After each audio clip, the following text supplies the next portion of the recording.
What's up, guys? Welcome back to the live stream every Wednesday, 9 to 11. Today I'm going to be talking to you guys about why your videos on TikTok, Reels, and Shorts are not getting the views that you think they deserve, and really what's stopping them from going viral. Me and my company have made over 1,000 viral videos in the last 2 years, or maybe even more than that now. I honestly stopped checking. And we've got some frameworks and things we use. One specific framework we use called the Cub framework, which I'm going to go into in depth here on this live stream, has really helped us kind of predictably make videos get a lot of views, as well as I'm also going to be talking about on this live the topics that you can kind of use every single time that will kind of guarantee you get a lot more views, and in most cases potentially go viral. There's certain topics that we use with our clients and myself even, and if you're smart, you can probably look at my TikTok feed and my Instagram and kind of see that, which is something I urge you guys to do, is always be looking at accounts and seeing what videos are doing well and what videos are getting the views. And you'll kind of see patterns and different things that you can pick up on. But I'm going to be sharing some of, how many topics do we have, Luis, that we always work with? At least 10 different things you can make videos about that will significantly get you higher views.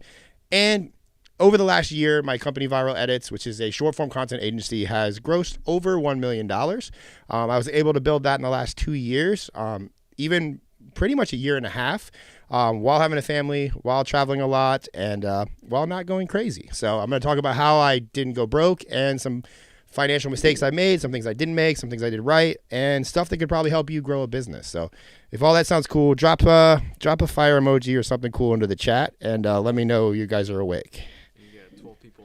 Nice, 12 people. No, that it said, can I turn up the mic? Turn up or turn down? Turn up the mic. Somebody said that. It should be really loud. It's only one comment, so I don't know. Yeah, let's make it clear here. Sounds clear? All right. Let's go Las Vegas. What's up, JC? All right, so we're going. So let's talk about what's called the Cub formula, which is the reason why you guys are not getting the views you think you deserve on TikTok, Reels, and Shorts. So the Cub formula stands for confusing, unbelievable, and boring. The confusing is what most people's videos lack. And consider the Cub formula a mental framework, like a checklist that you go through every time you make a video and you're in the editing process, or actually I would even do it before you start filming, is kind of think about what you're going to say and then run it through the Cub formula, which is again confusing, unbelievable, boring. And what that means is any part of the video confusing? Is it using language that people are not going to understand? Is it talking about terminology or things that the average person might not understand? And anytime you can look at a video and go, I can't really text this to my friend with one sentence. And this is something I do with all my videos before we post them, is I ask myself, can I text this video to my fiance? And she knows exactly what it is. And what that looks like is, watch this video of a cat pooping on a cat pooping on the floor. Send. And then my fiance can go, oh, this is a hilarious video. Let's send this to 3 of my friends. And then those friends send it out. Now, what that does is that shows you that it's viral material because it can continually be shared across multiple people. And usually videos that are confusing are not easy to summarize in a singular line. So that is step one. If you can't do that, then your video is not going to get the views you want. Secondly, unbelievable. Most people on the internet today spout off what may or may not be lies. They say a lot of things, even me. I'm going to show proof of my company's revenue because that's just how I operate. But people say they made this money. They say they did this. They say they did that. And the reality is nobody can prove it. So if your videos do not have a proof, the ability to be proven, they're going to be unbelievable. So the more proof, as in screenshots, pictures, B-roll, different types of testimonials or anything that you can show on screen to back up your claims are going to make your video get more views because it's going to be believable. And lastly, boring. The thing about boring is most people's tonality, their energy, their sets, everything about their video is lame. They just don't, it's like they put no effort into it, or they put effort onto the wrong things. They have an amazing set, but then they talk like this and they're just kind of boring. You want to have good tonality, good body language, good energy, a good enough set with good lights to where people can see what's actually going on. And in my opinion, you should have something cool going on in the background because you want to give people things to look at while you're talking. If they're looking at things beyond you, you're racking up that watch time. And that's why you'll see in a lot of my videos, obviously not this live stream because we have to do it horizontally, which is, I'm more of a vertical guy, but you see my full body. I want you to see my shoes. I want you to see my outfit. I want you to see the stuff next to my chair, what's behind me. I'm a big believer in that. That's why you see all my videos are seated and you can see a lot, or they're standing and you can see a lot. The more people can look at, the longer they're going to watch your video. And if there's interesting things happening in the background, or if you're wearing interesting things and you're talking about interesting things, generally you're going to get a lot more views. So that's kind of like the Cub formula in a nutshell, per se, and how that actually goes down. And again, you want to think about this like a framework. Like before you, like when you write out your topics for videos, think about, okay, how are people going to see this video as confusing? What can I add here? Or what can I do to make it not confusing? Can I simplify it more? Can I make it so like a third grader can watch this? Can I bullet point this video to where people can easily, screenshot or write down? Can I, what's another one here? What's another confusing aspect, Luis? Luis helps me a lot when we do this. So. Well, it's saying too many subjects in one. Yes. If you say too many subjects in one video and the video gets too long and too wordy, it will be confusing. So again, do everything you can to simplify the message, even to the point where maybe you are leaving some stuff out to simplify the message. Because here's the thing. If the video doesn't do well, you can always come back and add that extra detail and that extra, wordiness in. So, and then unbelievable, get in the habit of researching stuff, screenshots, like that's what they're there for, proof. And if you can't prove it, just know for sure that the internet is not going to fucking believe you. And then lastly, boring. Don't be a boring person. Talk louder. Work on your energy. I would encourage you to get better at speaking in public. I would encourage you to, one thing I like to do is watch comedians. One of my favorite comedian is Matt Rife. He's huge right now. Your mom and girlfriend and fiance probably all watch him. You guys should probably watch him. He's incredibly funny. He's very off the cuff. He's very witty, and he is incredible at, controlling a crowd and making people laugh.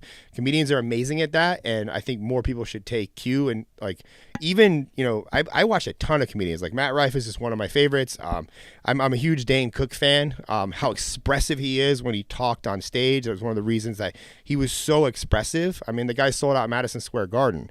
Like, he wasn't that funny. It was just, he was also really funny and really expressive.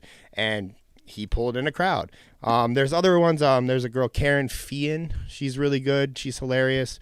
There's a lot of comedians. Once you watch a Matt Rife video, they're all going to show up on your feed because that's the beauty of the algorithm. So, but yeah, that's the Cub formula. Does anybody have any questions about the Cub formula? That was good, right? Fitzy, gotta give love to Fitzy for setting up the stream here, guys. Yeah, how can you tell if a video idea is good or not? You really can't. You just make the video, post it, and see what happens. You do that enough, and if a video is good, it's going to get views. Even if you leave out detail, if you're not like super charismatic, like there is, if a topic is good, it's going to get views regardless. But I would urge you, if you plan to make videos and it becomes a thing, that you work on all these things consistently. Can I go over it again? Mark, I'm going to have to watch the replay. Just say the formula again. Yeah, the Cub formula is confusing, unbelievable, boring. Confusing means that you cannot text it to somebody in a singular sentence. An example of that is, hey, check out this awesome video on how to use a ring light. Send. Very simple. Or, hey, watch this video that'll show you how to meet 5 friends at your local bar. Send. And then to know if it's going to be viral, if it can be sent past that initial text. So like the video one, unless you have friends the lighting one, unless you have friends with a lot of people that are no lighting in video, it's not that viral. But making friends, if you're a guy and you have 20 other guy friends, my guess is nowadays they're probably socially anxious as fuck and they have no friends. You can send that video and it's going to spread and it's going to go viral. So that's confusing. Unbelievable means you just don't put proof in there. You need to have a lot of proof, a lot of pictures, a lot of B-roll, a lot of screenshots, anything and everything you can. And then boring, means just bring some energy. Have a good set, good lighting, something going on in the background. Wear something unique or actually care about what you look like on video. I think we are living in a world where people are judging every aspect of the person on video, and that shit all matters. So on that note, you should ask them what they are struggling with. Yeah, so what aspect of that are you guys struggling with? Is it the confusing part? Is it unbelievable, or is it the boring? And be brutally honest with yourself. Like, this is a safe space. I mean, the entire internet, I hope the entire internet sees it, but you can talk about whatever you want and I'll answer it. What up, Ryder? And also know that there's a slight lag. So if I'm sitting here, I'm waiting for the... What was the lag time? 20 seconds on a live stream, so you kind of have to. Yeah, the lag. So Fitzy, the god of the stream here, says that the lag from when you type something to I see it is 20 seconds. I feel like that. I feel like YouTube could do a better job of that. And like we got good internet here at the studio too. So I want you guys to know that I drove back from Orlando. And I'm driving back. It's an hour and 45 minutes to the hotel where me and my family are staying. I drove here because this is how good the internet is. And I'm staying at the Ritz-Carlton. It's probably pretty good internet there. We got Carlton says he wants to join the mastermind. Oh, yes, Carlton. If you want to join the master, it's actually technically a group coaching. I'm going to change the verbiage. It's a group ongoing coaching. Shoot me a DM on IG if you're interested in joining my viral mastermind and group coaching. It is, I'll just say, it's $12,000 for the year. I made that change today. It's going for a full year, so you don't miss anything. You just come in, you get the recordings. If that's too expensive for you, you're going to also, by the end of this live stream, I'm going to teach you how to make more money so you can afford it. And also these live streams will help you make more money. I share a lot of I always battle what to share in the mastermind versus what to say on these live streams because I just like to help people. So let's see, we're getting some air. All right. But also, Carlton, shoot me a DM. Yeah, I think he left a comment last time. I replied to it. Oh. As you. Yes, you may not be talking to me, but I do answer. I am in my Instagram, so please make note of that. Sam Goddard said, join it, worth it. Sam's killing it. Thank you, Sam. 5 times. DM me 5 times. Luis. Oh, this is Sway. Sway. Come on, Sway. We just brought Sway on. There is... Like if Sway's on the stream, I appreciate Sway. I get a lot of DMs now. It gets kind of uncontrollable, I will say. So please bear with me. But anyways, let's answer some questions about the Cub format. I don't want to get too off topic here. Let's see. Graphic Zach said, finding my voice and being more expressive is what I'm struggling with. If you struggle to find your voice, that just comes down to reps. You need to make more videos. Like, I wouldn't overstress yourself about, I need to find my voice. I need to find my voice. Just make videos. And make videos about things that you actually enjoy making videos about. This is where, like, I'm a big fan of the broad reach videos or the more non-niche topics because they usually are fun. They bring out your personality. They bring out, when you're talking to somebody about a hobby, like, I really love my Porsche Cayenne. Like, I put stupid money into making it do stuff that it's, like, I don't even know why I do it. So when I talk to somebody else that has a Porsche Cayenne, it's like he's my best friend for like 15 years. And we talk, that is the thing. You gotta talk about things that you're actually passionate about and talking about. And even if you make a lot of money doing something, and like, whereas like your niche or like, let's say you have a skill set, you might not be absolutely passionate about that subject. And that's fine. Like at the end of the day, like I do love making videos, but I don't love always talking about making videos because it's my job. I love talking about, let's see, what am I talking about lately, Luis, that excites me? I feel like the car stuff is always. Yeah, the car. I've been a car guy like my whole life, and I just recently, moving forward into the next topic here in a minute. I'm gonna keep answering these questions though. Like car videos crush, and I'm very happy about that. But I don't have a lot of proof of the cars that I've owned because I owned a lot of these cars before Instagram. So the internet does not believe me when I say stuff. But I'm working on ways to fix that. But yes, so if you struggle to find your voice, you just got to get more reps in and try to get out of the niche topic videos because you're probably not excited to talk about that. And you can practice on the broader reach videos, like the things that like your hobbies and your interests and things of that nature. And then that practice will help you with the niche videos to where the excitement comes out and the energy. Like I have to kind of amplify my volume like every time I go on camera. Let's see. Hopefully that was helpful, Graphic Zach. Luis got a mic. Sam's happy you got a mic. I know we brought Luis on the stream. You got a voice. Cole Corcoran, thank you for the question, man. Hardest part is making it not confusing. I always make it too niche and don't use broad enough terminology. That's the thing. That again, that's practice, or just some putting in like 5 to 10 minutes of like work before you speak the video, until you kind of get the hang of it. Like you got to kind of train yourself to talk dumb on the internet, and that's not, like disrespect to anybody watching the videos. I probably get, Luis tells me I'm mean a lot, but I just assume everybody watching my videos is stupid. And they're also distracted. And stupid and distracted are, I don't know if it's like there's a difference anymore. But point being is, it's my job to make my videos understandable for people that are stupid and distracted. And if I don't do that, then it's my fault. It's not theirs. So that's the kind of pressure I put on myself to speak clearly and speak in a simplified manner. But again, a lot of the questions, guys, that I'm sure everybody has here is reps. You have to make a lot of videos. Like, I don't think people understand that. Like, you're not going to go viral your first video or your third video. You may get lucky. But I don't bank anything on luck. It's like, I just want to keep showing up. And the more you show up, the better your videos are going to get. This is my 7th live stream that we've done. I've missed one. I'm not perfect. I was in Vegas. But the last 2, we had Fitzy here. So I've invested in, Fitzy. I pay him to be here. For these live streams that, there's 30 people on right now. By the end of the year, there'll be 500. Mark my word. You can watch this. Maybe even more, I hope. But, this is an investment. And I didn't start with this. I started with just what I had. And then a month in, I go, okay, this is viable. Let's upgrade. Now we have Fitzy's got all kinds of crazy stuff. He switches camera angles. We got, actual microphones here now. I'm not using my white headphones, even though I really like my white headphones. Well, that's because I'm a huge...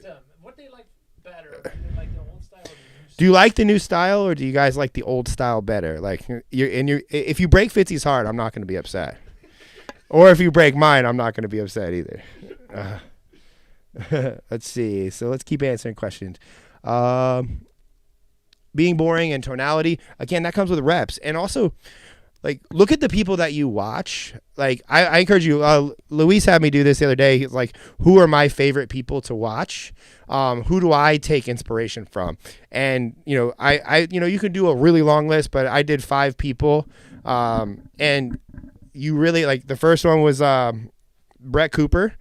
She's one of the fastest growing YouTubers. I'm probably just said my political affiliation without saying my political affiliation with Brett Cooper. But she grew to 1 million followers on YouTube in 6 months. And a lot of that was due to her shorts and her reaction videos. I think she's a credible speaker, very engaging. Matt Rife, I just spoke about him. I follow him a lot. I watch every video he puts out.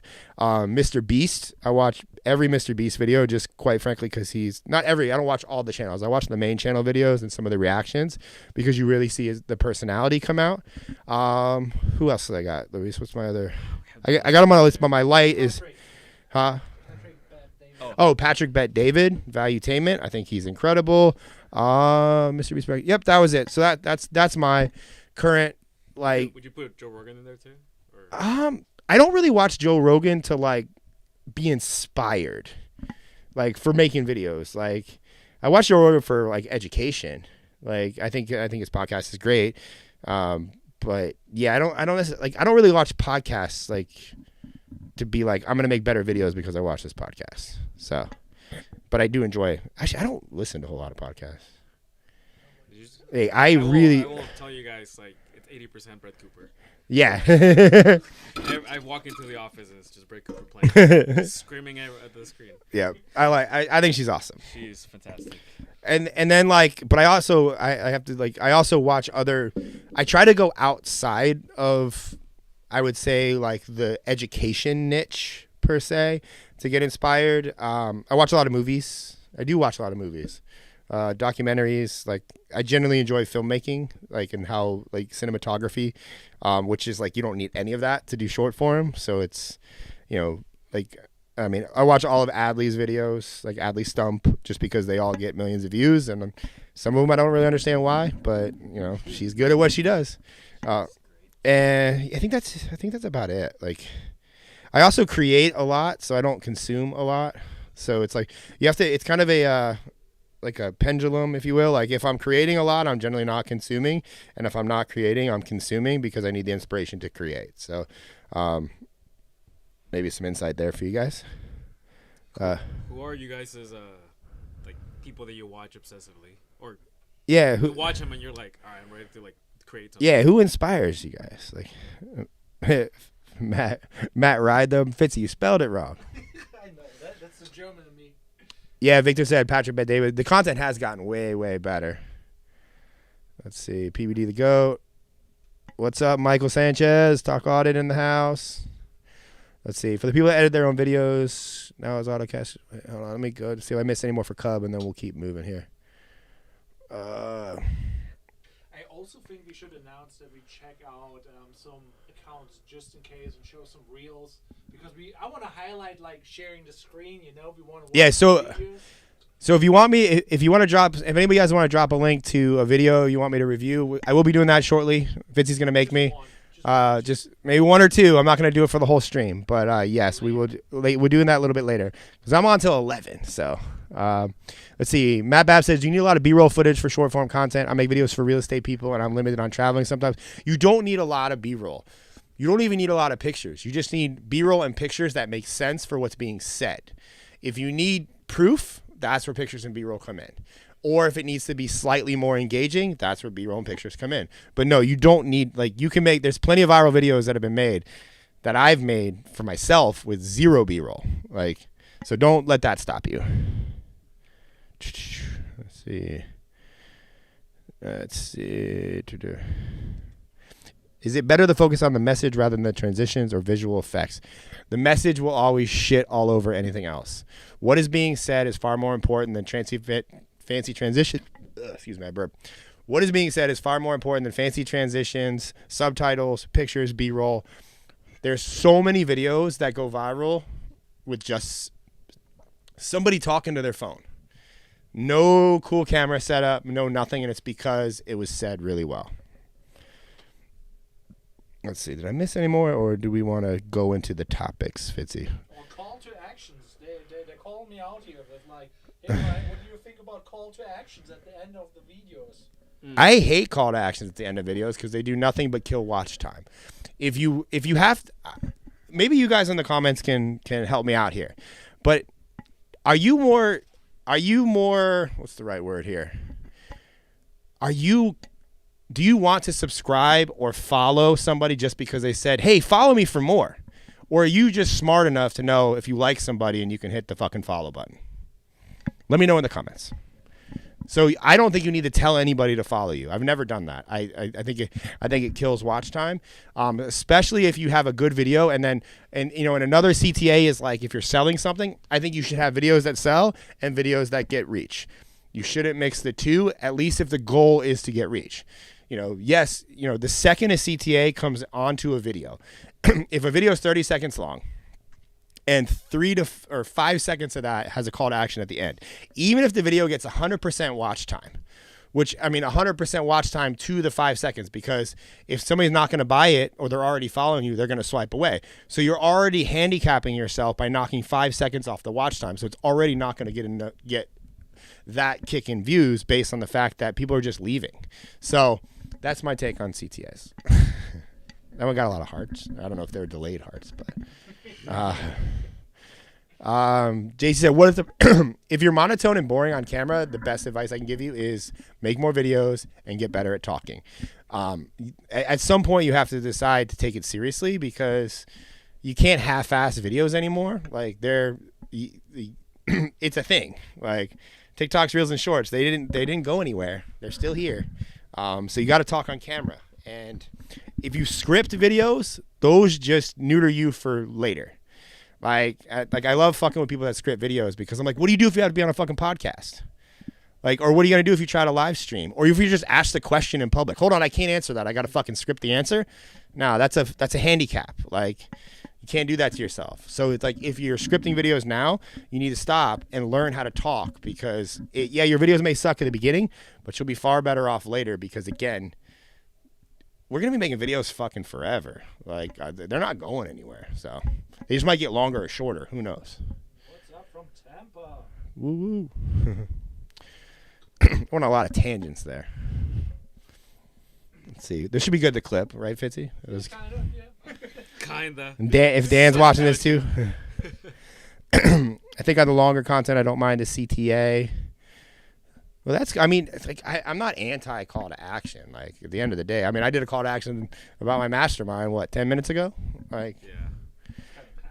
I think they're needed if you're offering something or inviting people for a service. I'm putting an event, buy my whatever thing I'm selling, like subscribe to or join the podcast I'm doing next week. Like you always need call to action. yeah, like my ideal world is I don't have to do any call to actions to sell anything. I just make shorts for fun, and they get a lot of views. And then I come on the live streams, and I rant, and occasionally mention what I have to sell, and then you guys like it, and hopefully buy it. That's kind of my full transparency. That's what I'm doing here.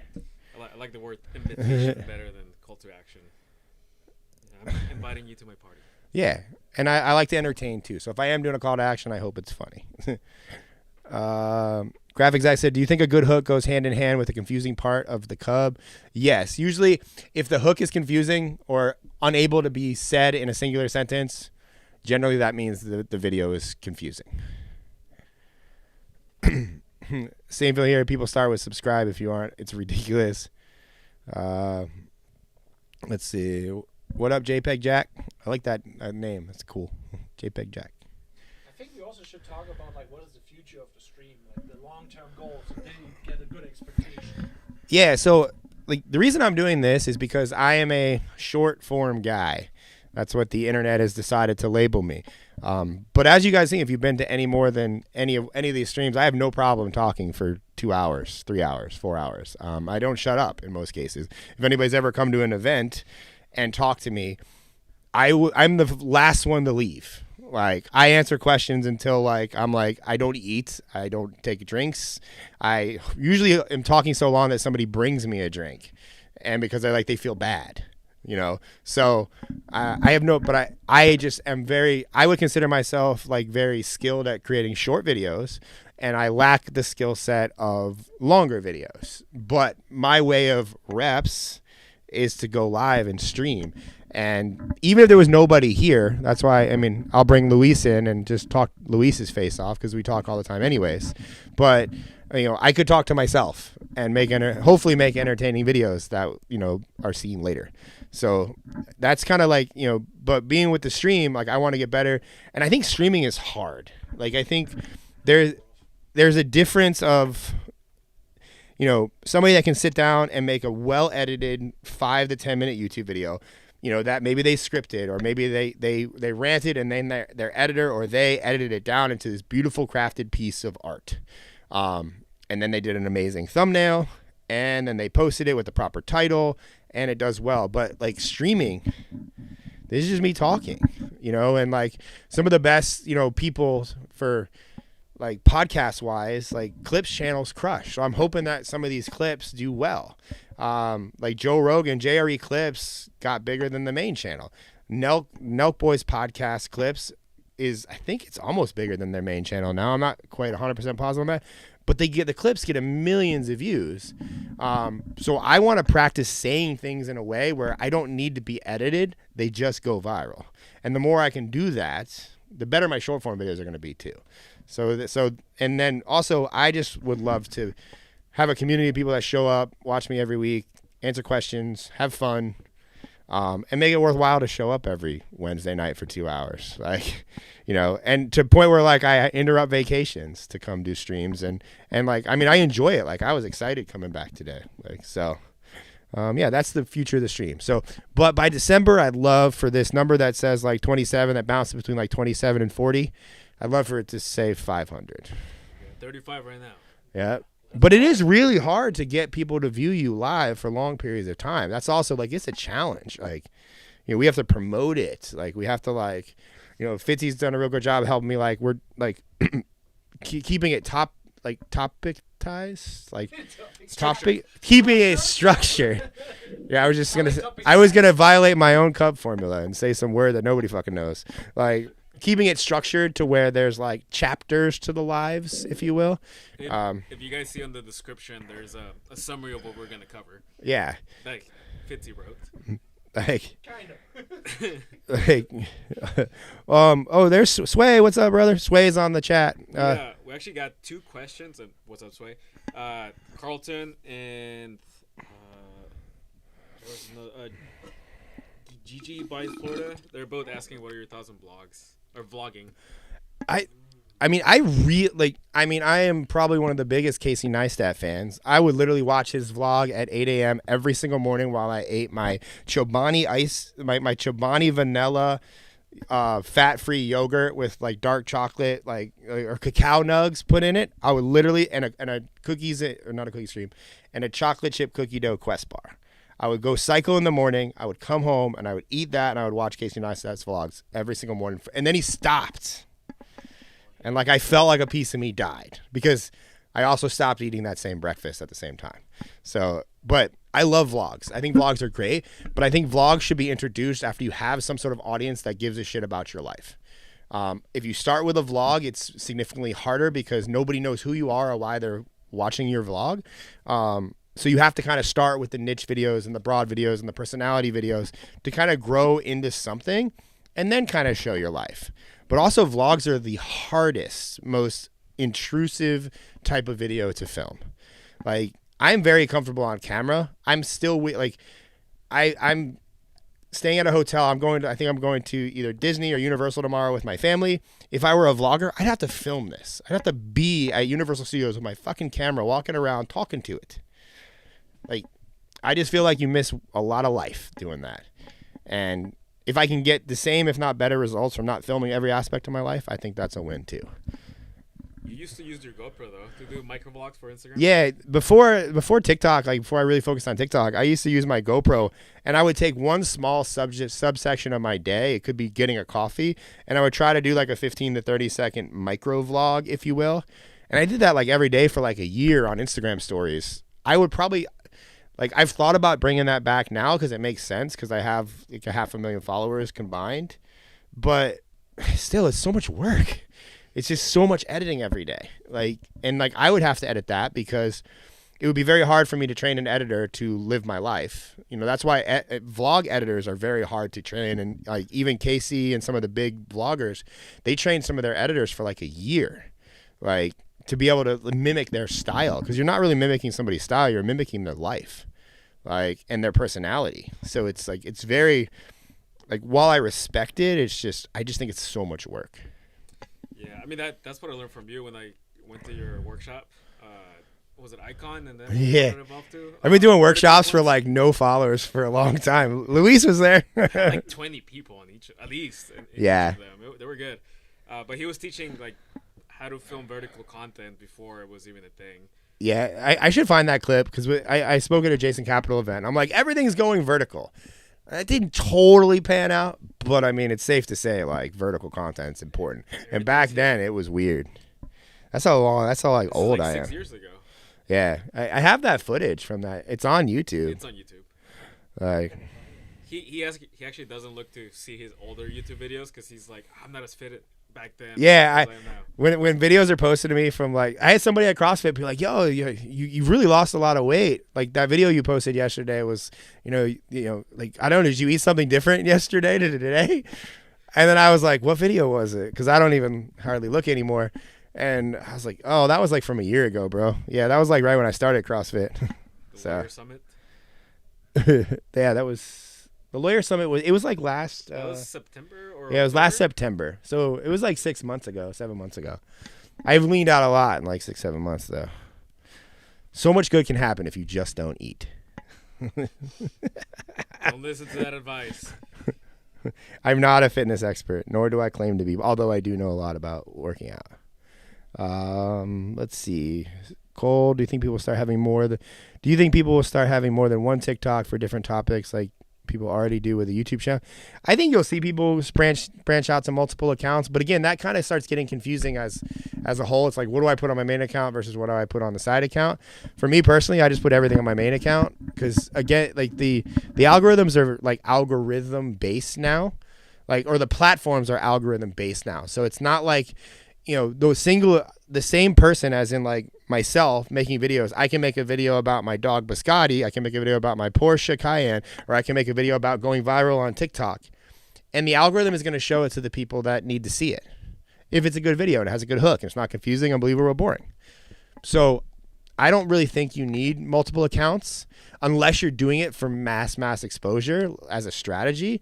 But even still, you just post that shit on your main account. Like, I don't think there's a limit to, at least not on TikTok. Like, I mean, we're posting what? Are we still posting 9 videos a day right now? Up to, yeah. Yeah, we're posting up to 9 videos a day on my personal account right now, and the views have just gone up. So while I understand that that's a lot of volume for most people, I have a folder with like 150 videos in it that haven't been posted yet. Or like so 300. there's a lot. And that's because this is my job. I just keep filming. Yeah, I mean, I'll add to that you have to treat yourself like a TV network at that point if you're gonna have multiple like segments of your business or your life, and that is very difficult to maintain long term. Yeah, it's just a lot of work with vlogs. So if you're gonna segment, like, you're gonna do vlogging and then you're gonna do family side and then business, maybe you have 2 businesses, like, it just gets very confusing. Like, I don't think most people can commit to a full year of doing that. Yeah, and Cole said 9 videos a day is crazy.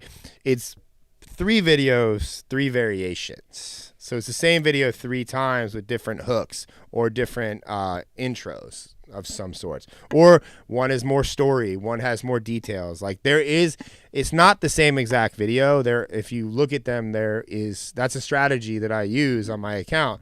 And you'll see one always does significantly better than all the rest, or just all 3 of them just fucking suck. That happens a lot. And then there's always that guy in the comments. All your videos have 500 views. There's always that one guy. He will always comment. I don't know who he is, but there's always that guy. Yeah, but I'll add more to that. The reason why he can get so much content produced, one, he has a team, but he's also on 2 to 3 podcasts or speaking on stage events like a month. He speaks on camera frequently, and I randomly just get like vlogging stuff throughout the day. We film a lot. Like, that's the thing too. It's like Collabs. This is a job. This is a job for me. Like, I like it some days. Other days I don't.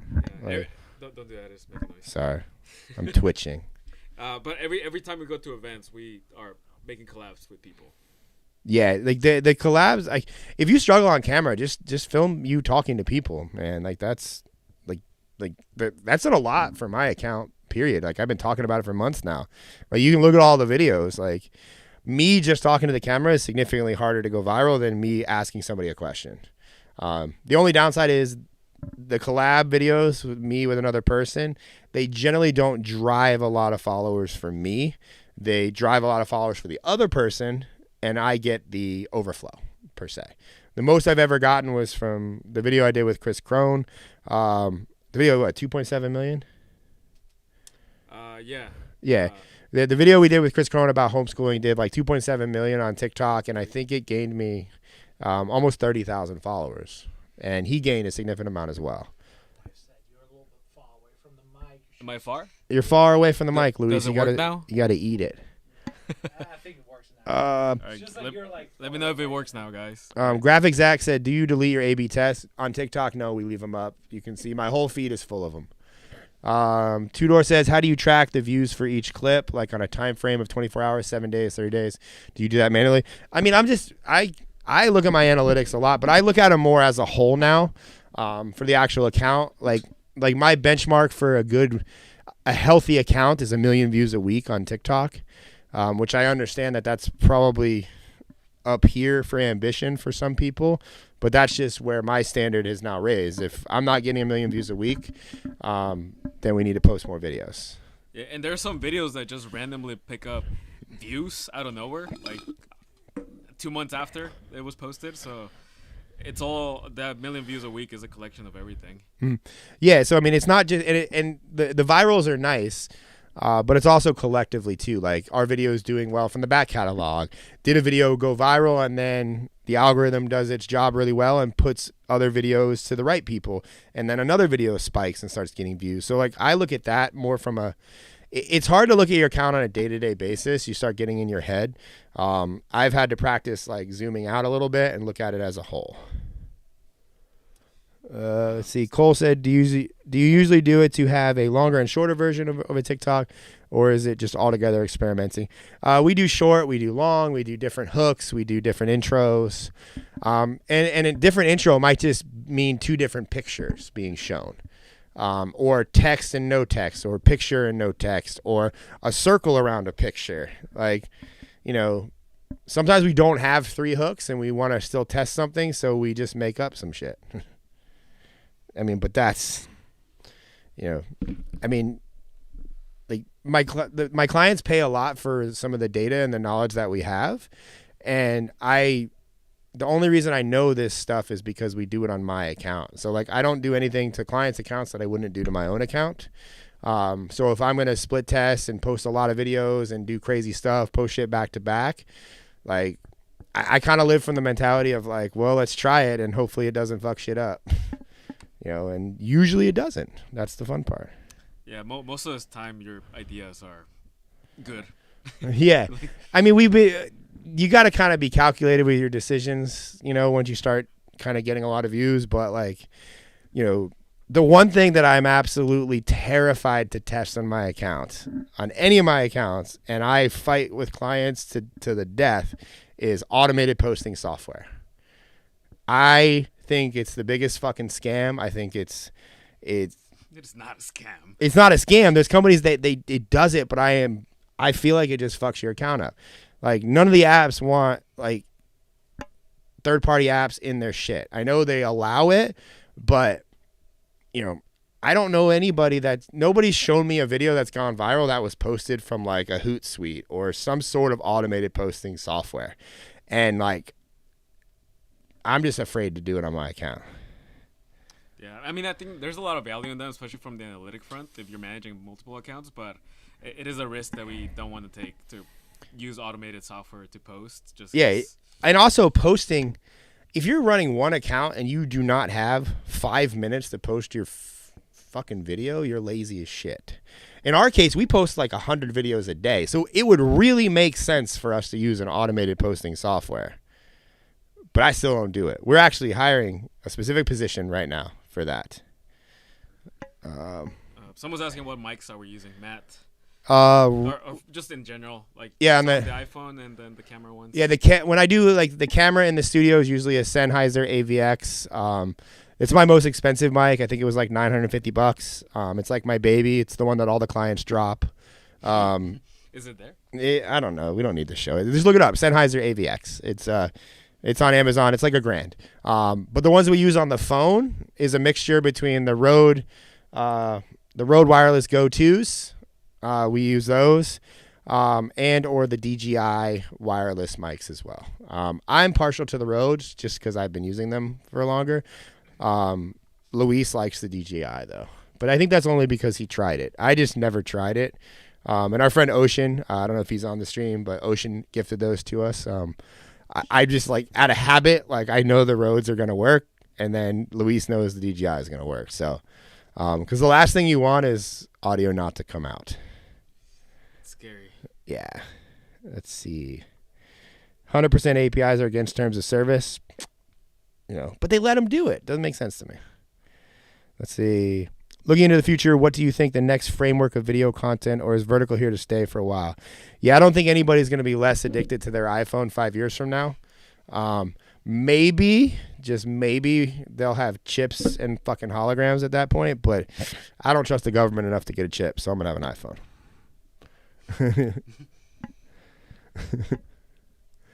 What about using a content planner? I use it to schedule my clients. Content planners are fine. You know, but again, when you're posting a lot of videos, you don't plan shit. Like, you're just posting. Like, you know, yeah, there's kind of a strategy. Like, if you're trying to sell something or if you're doing like a product launch, I could see where a content planner. But like, short form just becomes such a volume game that like, you know, I mean, there's been multiple holidays where or just days in general, or tax day. Remember we posted a tax video on tax day. I texted Luis and I was like, yo, good job posting that tax video on tax day. And he's like, it's tax day. And it just happened to you know, like that happens. So, but there is like, if something is trending, like if you have a video about a certain topic that might be older, it would make sense to repost that on a day when it's like, we did that, like, well, we accidentally did that with the Ford F-150 video that went viral. It just so happened they released the electric version of the truck that I had 12 years ago. And we posted that video. And we knew that because all the comments were people saying that the car was electric, not gas. And I lost my faith in the internet for the 3,000th time. Yeah, so I mean, you can plan for that, but it'll probably be nice for you to just keep up with the news, like maybe. But don't even stress about keeping up with holidays, trends, or anything like that. See, Franco Econ, I'm making videos of my talking to promote parties, and it's going amazing. You have some of the recommendation in that niche. I mean, if you're promoting parties, just show the parties. Like the party from last week is the best promotion for the party for the current or future weeks. Like, and I mean, really, parties are easy. Just people having fun drinking and girls. Is it a party like that? Yeah, I'm assuming that's the type of party it is. I don't know, or like clubs or promos. But then they all kind of look the same though. So like, I would ask drunk people questions. You never know what they're gonna say. Let's see. As a solo creator with some minimum number of videos, you should have read to post to keep the consistency. I'm a big believer in one video a day, but I think we're moving into, I think 2 videos a day is like where the internet is right now. I'm a huge believer in the 1 a day, and if you can only do 1 a day, do 1 a day.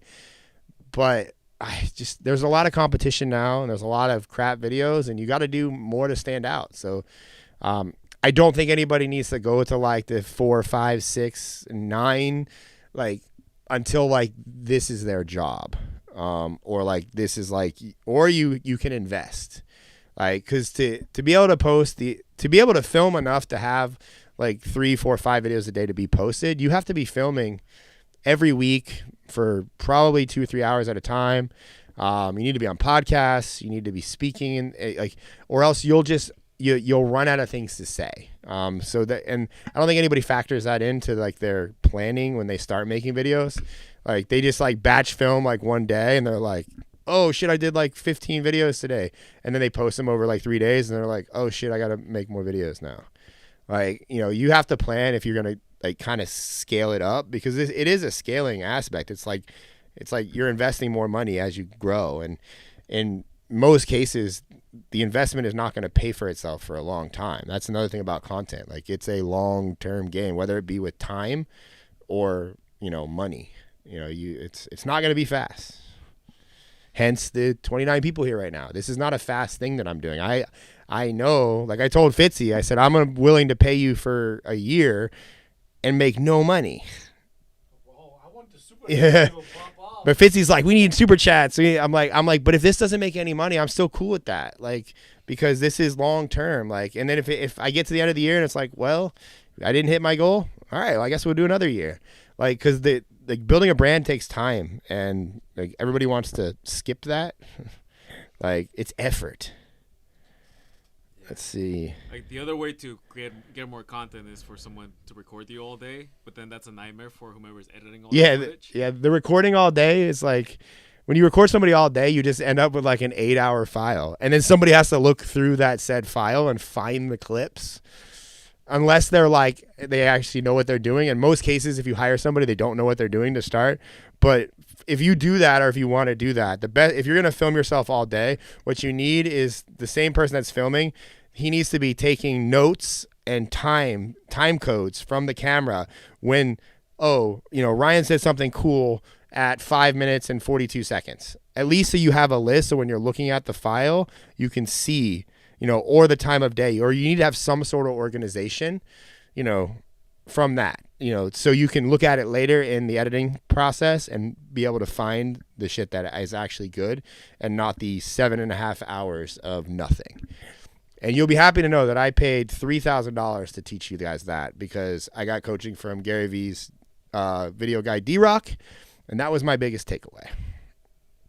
And I paid $3,000 for that phone call. I'll probably say that, and this is kind of like what you used to do with the photos. Like you would just airdrop it to them on the spot after editing it. I think it would be advantageous to edit the video on the spot. Like as soon as you find a great clip, Hold it close. closer. Is He's it- like really close to it. I know, Luis. Like, don't be afraid of the microphone, man. And it's broken. Oh, just edit on the spot. Yeah. But editing on the spot's hard. You gotta be like. You gotta be fast though. Give Nobody's yourself weird. An hour. Nobody's weird like Luis. Like Luis never doesn't have his laptop.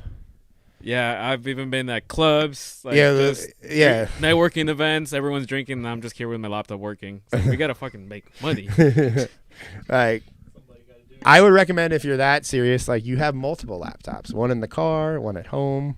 But then you need hard drives. Is the mic working? It says, is Luis's mic working? It should work because like, yeah, talk. Testing. Yeah, I see the levels going up. Okay. All right, Victor. Thanks for the heads up. All right. Distance and the quietness. Well, so does anybody have any more questions about the Cub formula, or should we go on to topics? I think we're ready for topics. I think we're ready for a I top. do something fun in between. Like I want to see a super All right. chat and somebody like. What am I? Fitzy really wants a super chat. We got our first super chat last week, and it was for $99. I was like, "What? Where's that?" Yeah. And I don't even have my AdSense thing set up, so I can't even redeem my $99 because Never mind. they mailed me a code and I lost the mail. If anyone wants their account to be Yeah, broken down, Yeah, if like, anybody wants their account to be broken down, go ahead and drop a link. And or I mean, maybe if you attach a super chat to that, you might go to the front. yeah, That's the mic is better now. yeah, because it's like right in my mouth. that's where it should be. You know, and my wife Why- is like, "Oh, he needs to talk louder," and I'm just like, Well, you said it was fine on the table.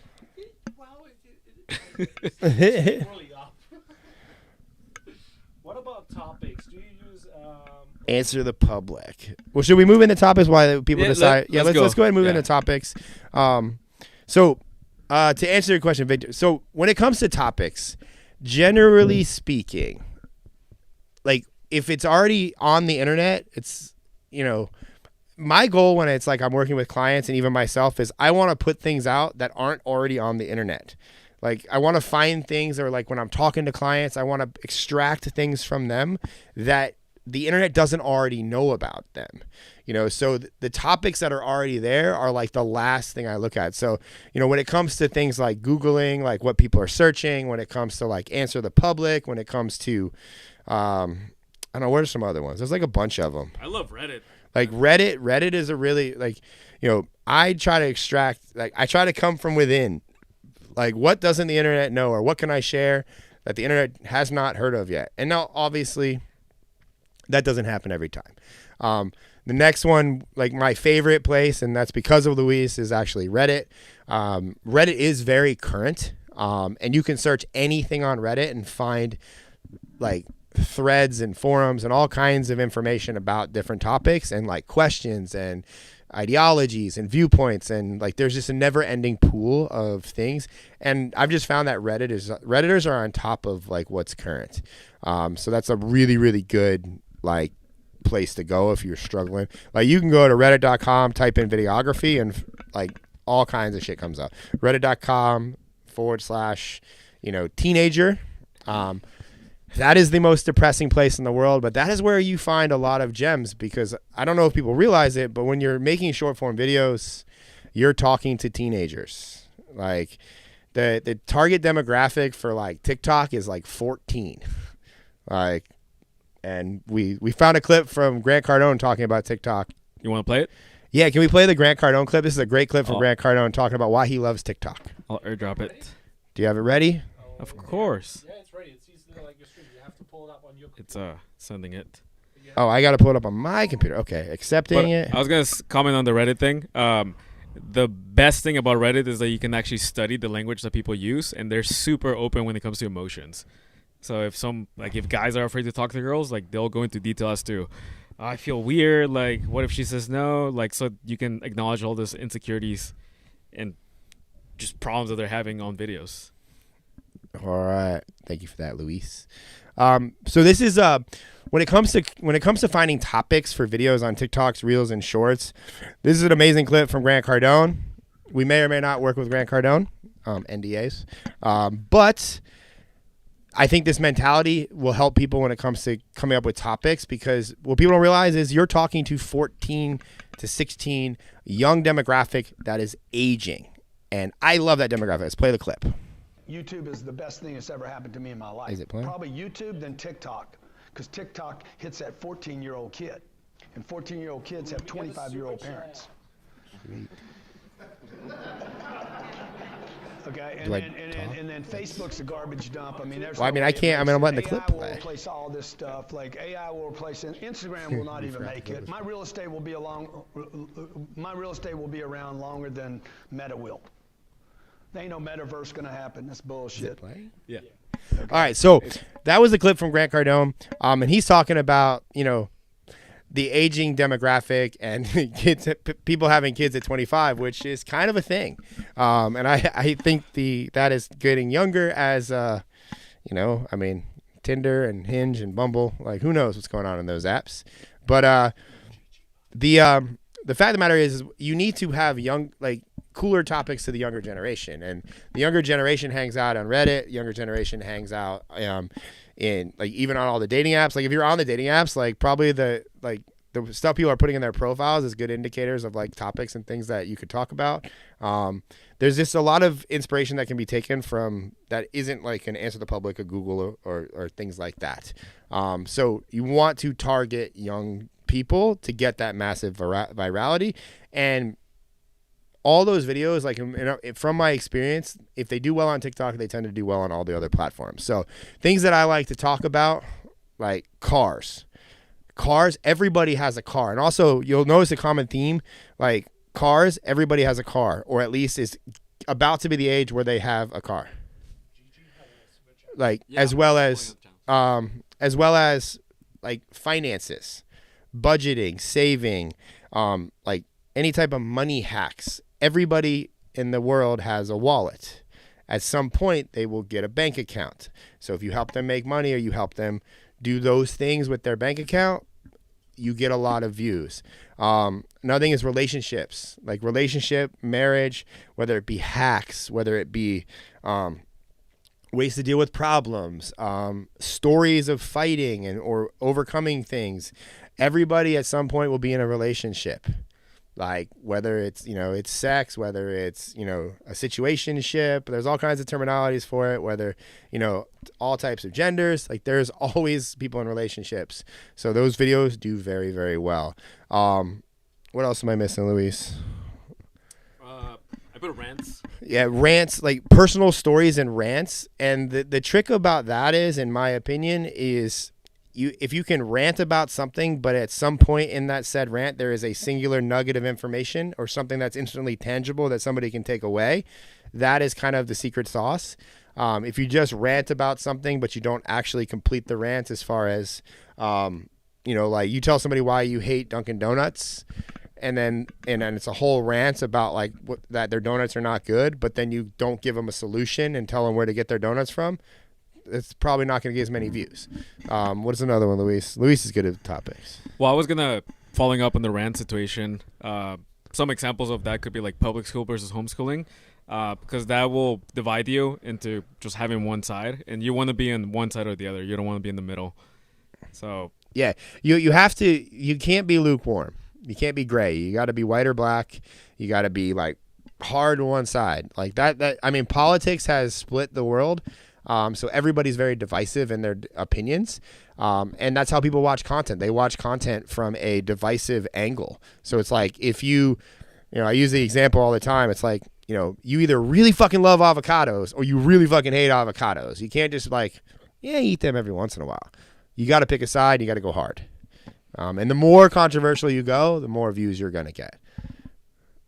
What's some more topics, Luis? Well, just videos for like the little people, like employees at like clothing stores, like they never get any acknowledgement, and they are like 99% of workers out there. They're like, there's no business owners. So acknowledging them and like praising them for the work they do because they don't get enough respect. Yeah, you want to make videos for what me and Luis like to call everyday people problems, things that common people would have, like a video about you backing your Lamborghini up and denting your tailpipe on a curb is a problem that a very small percentage of the world has. But if you happen to crack your windshield on a Toyota Camry, you stand a significantly better chance of going viral because there's a lot more Camry owners than Lamborghini owners. You know, now on that spectrum, the Lamborghini is far more polarizing, so you'll probably get views from the Lamborghini as well. But if you don't have a Lamborghini, you got to go to the other side. I would say also what you spend your money on. Just like looking at your bank account and see like all the stores, all the places that you go to, restaurants, fancy stuff. Right now he's at the Ritz. Talking about my finances. There's a significant difference in staying at the Ritz-Carlton versus other hotels. Just saying. It's nice. But yeah, I wish there was a formula for topics that like you could literally like, I mean, my experience with car videos though, if you make a car video, you're going to get views. My experience with relationships and meeting and finding friends, if it's a good tip, you're going to get views. Same with finance, like basic finance and money saving. If you explain it well, you're going to get views. Like if you have a good rant, like if you are super passionate about a subject, it's probably going to get views, you know? And if you can relate to the common person, like, and I don't say that as in like, you know, you want to think about people as far as demographics and like, you know, there's more people that work retail than there are financial advisors, you know, like it is. So retail videos tend to do better if you're talking about stuff in the retail world than like a specific financial advisor type of thing, you know, and that's not every time, but that's consistent. What are you doing? We had a super chat. We did have a super chat. So that's like kind of with topics. Like I want to like so I'll recap it for you.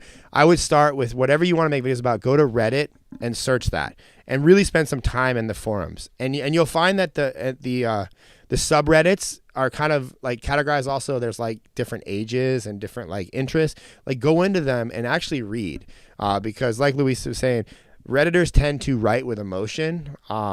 And like feeling in the forums and in the threads, so you can get a good sense for like what people are passionate about and like kind of trigger points and hot buttons.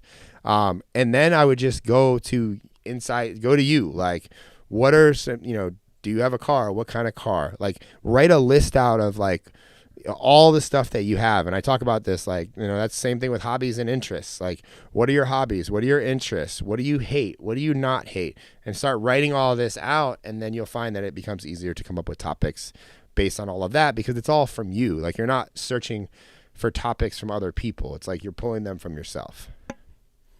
So the super chat was from Gage Buys Florida. So let's go pull up his account. Yeah, I got the accounts. So well, you have to send them to me, right? I know. So I have to look them up. Still learning how to work our laptops here.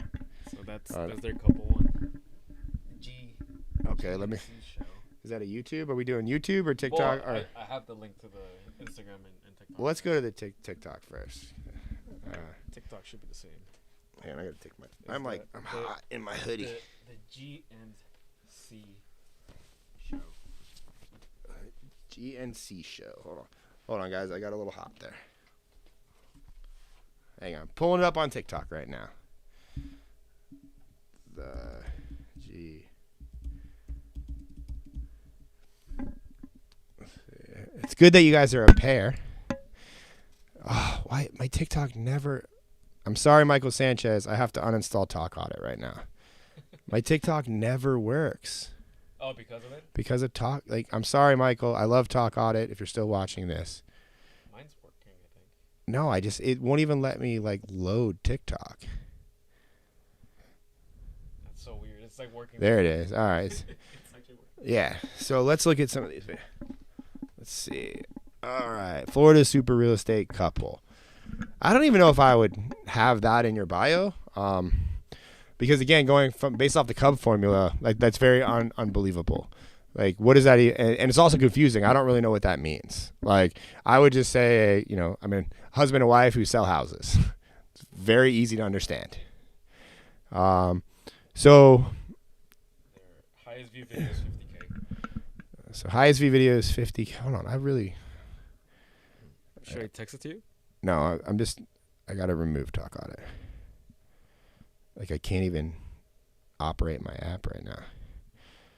All right, so we're like, why is it always happening? It gives me that something went wrong. It's pronounced Gigi. All right. Anyway, so first thing I would do is, if like when you're looking at account, is look at the videos that I've done well in the past, and that's usually a good indicator of topics that hit with like the algorithm, or at least the algorithm thought that you you said this well or you showed this well. That's like an indicator. What was the video? Because I can't see it.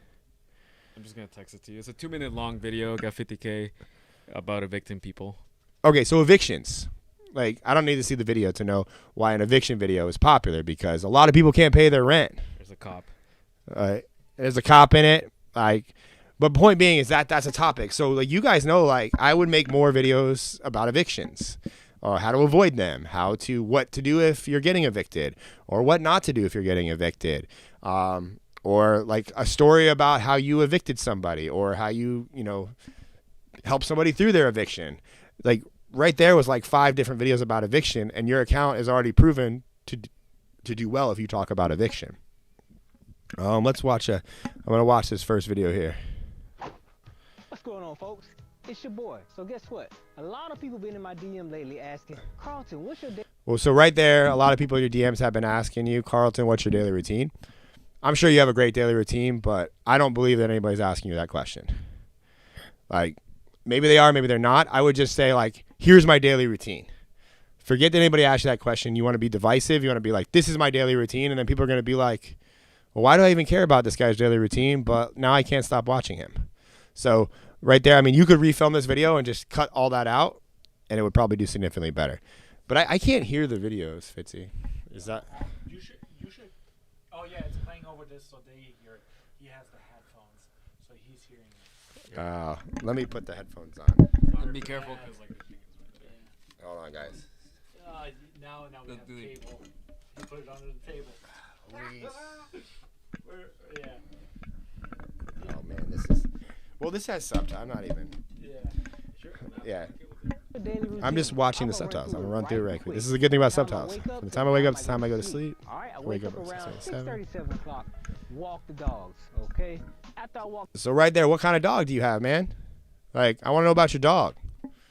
How many dogs do you have? How long does it take you to walk that dog? The dogs, I take some herbs, drink a little herbal. What kind of herbs do you take?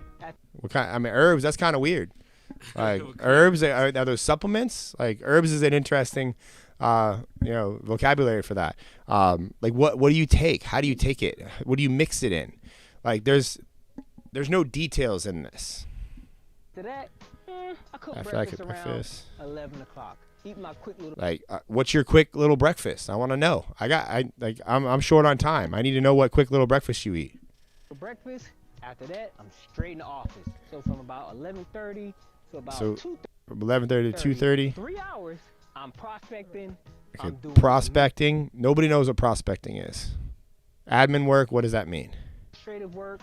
And I'm handling business. Looking for deals. The only thing I'm looking for deals is about the one thing that you said there that people kind of maybe know, but even there, they're like, I don't know what a deal is. From there, 2:30 to 6. 6, I'm in the field. I'm managing flips. I'm managing rentals. See right there, managing flips, managing rentals. You could have shown some pictures, some B-roll of you doing that. Would have proved it that you actually flip houses. The city, code enforcement, and when I'm done with that around 6 o'clock, I hit the gym, baby. I get a little exercise in. Well, get a little exercise. Like, what workout do you do? Like, how long have you been working out? Have dinner, keep my feet up for about an hour or two, and go to sleep. Keep the feet up for an hour or two. What does that look like? Do you have like a chair? Like, do you have a recliner? So point being, just in this video. Now, obviously, if you went through details on everything that I said, that would be a really long video. So you want to choose carefully the details that you include around each of those. And I would choose the most controversial details. Like when you said herbs, I'm like I love that you said herbs, because like normally people say supplements. Like I want to what herbs do you take and what do they do and why do you take them? Like same thing when it comes to your day at work. Like I would just leave it to like from this time to this time I'm doing this and this is what that looks like.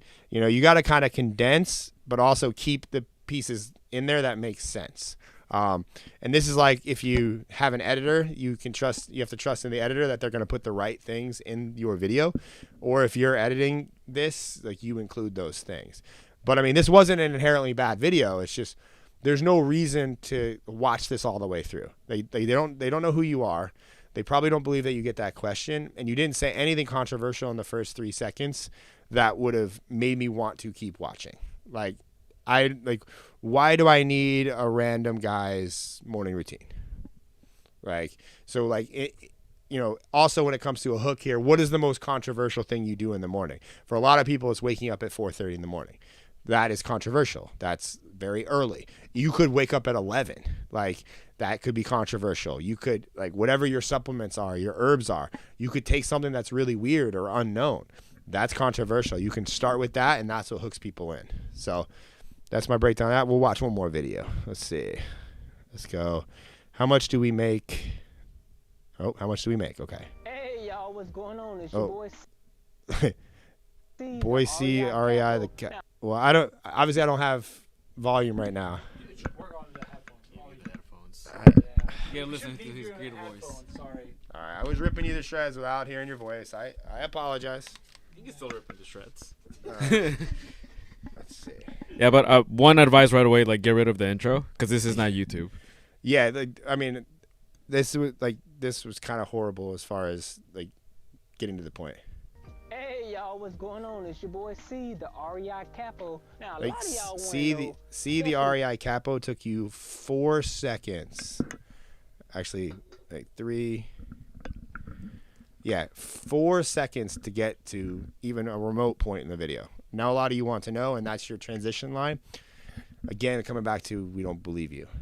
Now, a lot of y'all want to know, especially the newbies, man, how much you making on a wholesale deal? What's the assignment fee on average? Well, how much you make on a wholesale deal? Again, the general population has no idea what a wholesale deal is. Only real estate people do.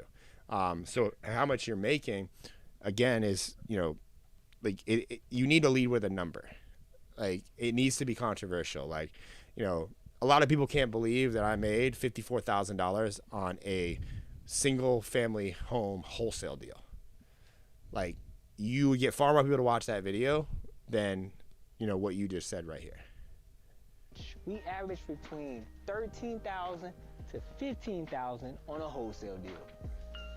Okay, so right there, $13,000 to $15,000 on a wholesale deal. Once again, I don't believe you. I need proof.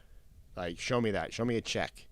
Show me a bank statement. You can blur out all your information, but put something there that shows that this is actually true. And then this is like an outro. Obviously, like, this is a promo for the YouTube channel.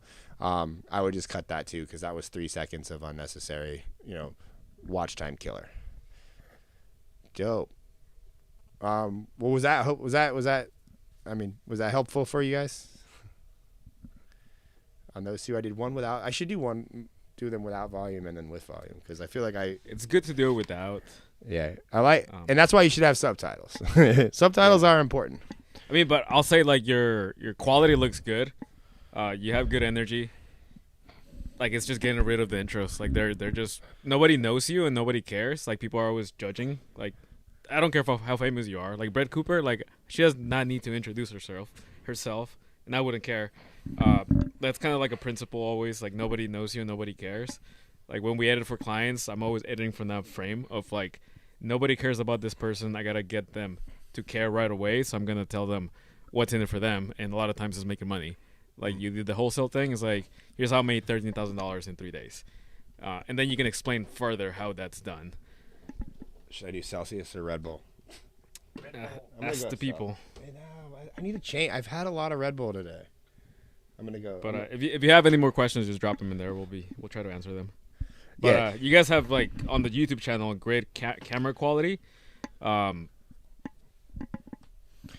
But you're doing stuff, though, so that's a good thing. Yeah, and I don't want to, with the feedback, guys, like, posting videos, even if they're bad, is far better than not posting videos, like, or posting infrequent videos that are amazing.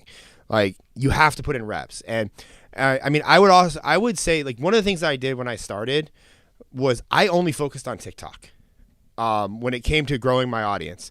And we're fortunate now that if you make a video for TikTok, it can be repurposed and put everywhere else. So essentially you get like 5 videos for one video, but you need to pick one platform and go all in and focus on it. and you need to have a concentrated effort on that. Like right now you're seeing me put a concentrated effort on my live stream. Like same thing, but that doesn't mean that my short form is going to slack. It's just I have that down. It's like a machine now. It's a system. Like I speak, I have enough content. I'm always making new content. So it's like and it's growing. Like I've pushed the snowball off the hill to where it's got momentum now. And that's the thing. You need momentum on a singular platform because it's far easier to grow other platforms if you have a big following on one platform. Like, and you'll notice most of your favorite creators and people that, have a sizable following, it's usually shared across multiple platforms. Yes, they have their strongest and they have their weakest. Like in my case, YouTube is my weakest, like where TikTok is my strongest, and Instagram and Facebook are kind of right in the middle. Like it's all the same videos that grew that though. So it's like now it's just like once you get to a certain level, then you kind of put concentrated effort on specific platforms. So something to take note, I still believe everybody should focus on TikTok first. Like, I just think it's the fastest way to grow. It's the fastest way to learn how to make short form content, get views. And by far, like, your audiences will transfer over to a degree. Like, I don't do anything different from TikTok and Instagram. And my TikTok has almost 260,000 and my Instagram has like 112,000.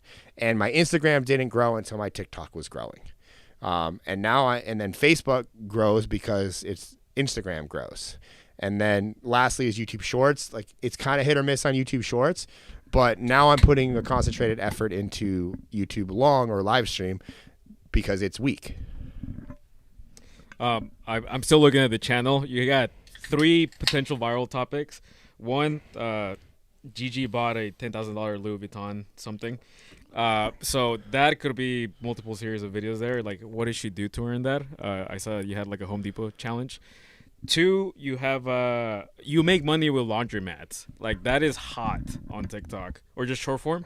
You have a few videos on that, and then you got some like asking people how much do you think this house cost. Like that could be great content for TikTok. So I would say either repurpose those TikTok videos or just make specific TikToks with those topics. Like I know you probably get excited for the Louis Vuitton thing. Yeah, I like Louis Vuitton.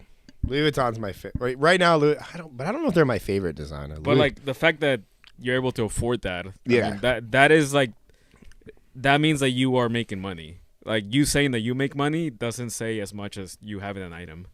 Yeah, like demonstration is key too. Like the more you can demonstrate doing something, the better it's gonna be. We got another super chat, so I'm gonna go ahead and do another. Don't do it. I'm gonna keep this to 2 today. Two account reviews. Gage buys Florida. Thank you for the super chat, brother. I appreciate you. So that's all the same couple. Now this is her personal. Oh, okay. handle. Oh, Gigi buys Florida. Sorry. Is it? After that, we do the money thing though because we're running on time. So Oh yeah. quick one. Yep. Stay tuned. I'm gonna talk about how to not go broke when you start making money. It's a lot harder than you would expect. All right. Let's see. One thing that just I noticed, Gigi, just like if you're scrolling your account, it doesn't have like it's kind of like dreary, and I don't want to like the lighting isn't good on a lot of the videos. It's not. One thing I always try to do with my videos is I want them to feel bright and vibrant, like with colors and like that's where good lighting does come into play.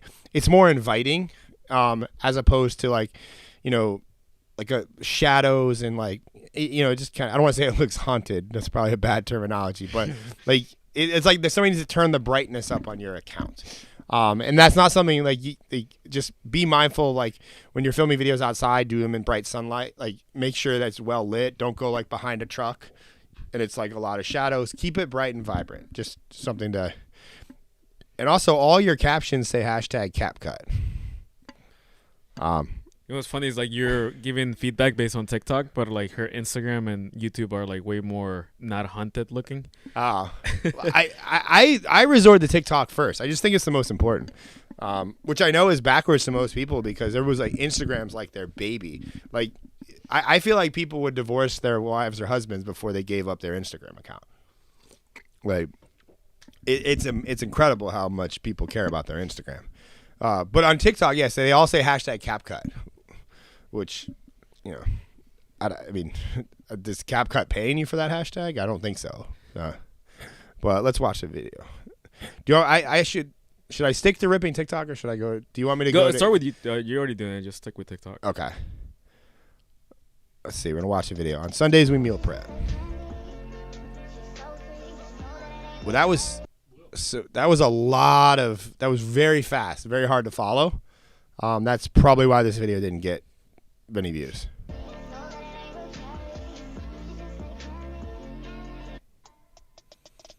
Okay, it's over. Okay, so that was 10 seconds, really short, but very, very fast. Like you need to slow that down. People's eyes couldn't even recognize what was being meal prepped. And I'm also a fan of talking. Like you should have a voiceover. Like I heard music through the headphones. Like it should be you talking about your meal prep. If you're not gonna put your face on camera, you should put your voice.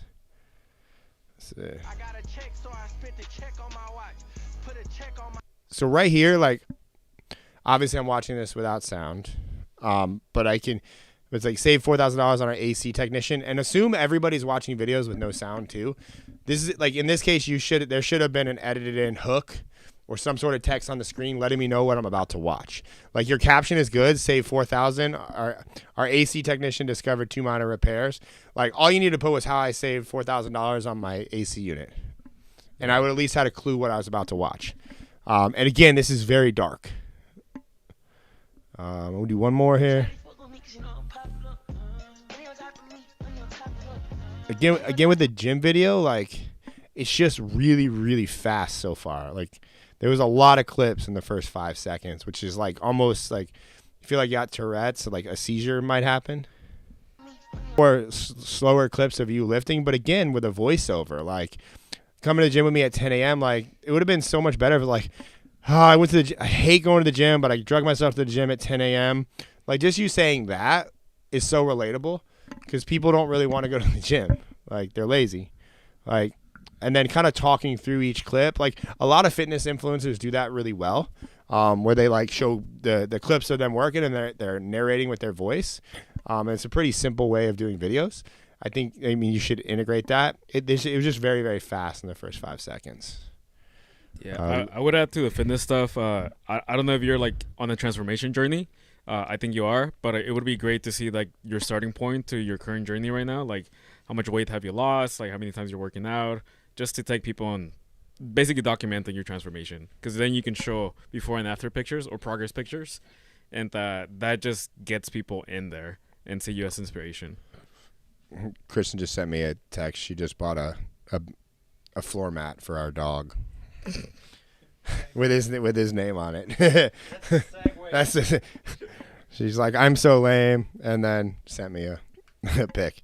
Anyways, all right, so let's but Gigi, again, like I mean, congrats on like literally just keep making videos. Like you're gonna get significantly better the more you make. I mean, and a lot will suck. Even mine. Like I make a lot of shitty videos, but the more you make, the less shitty videos you make. And I say shitty is relevant.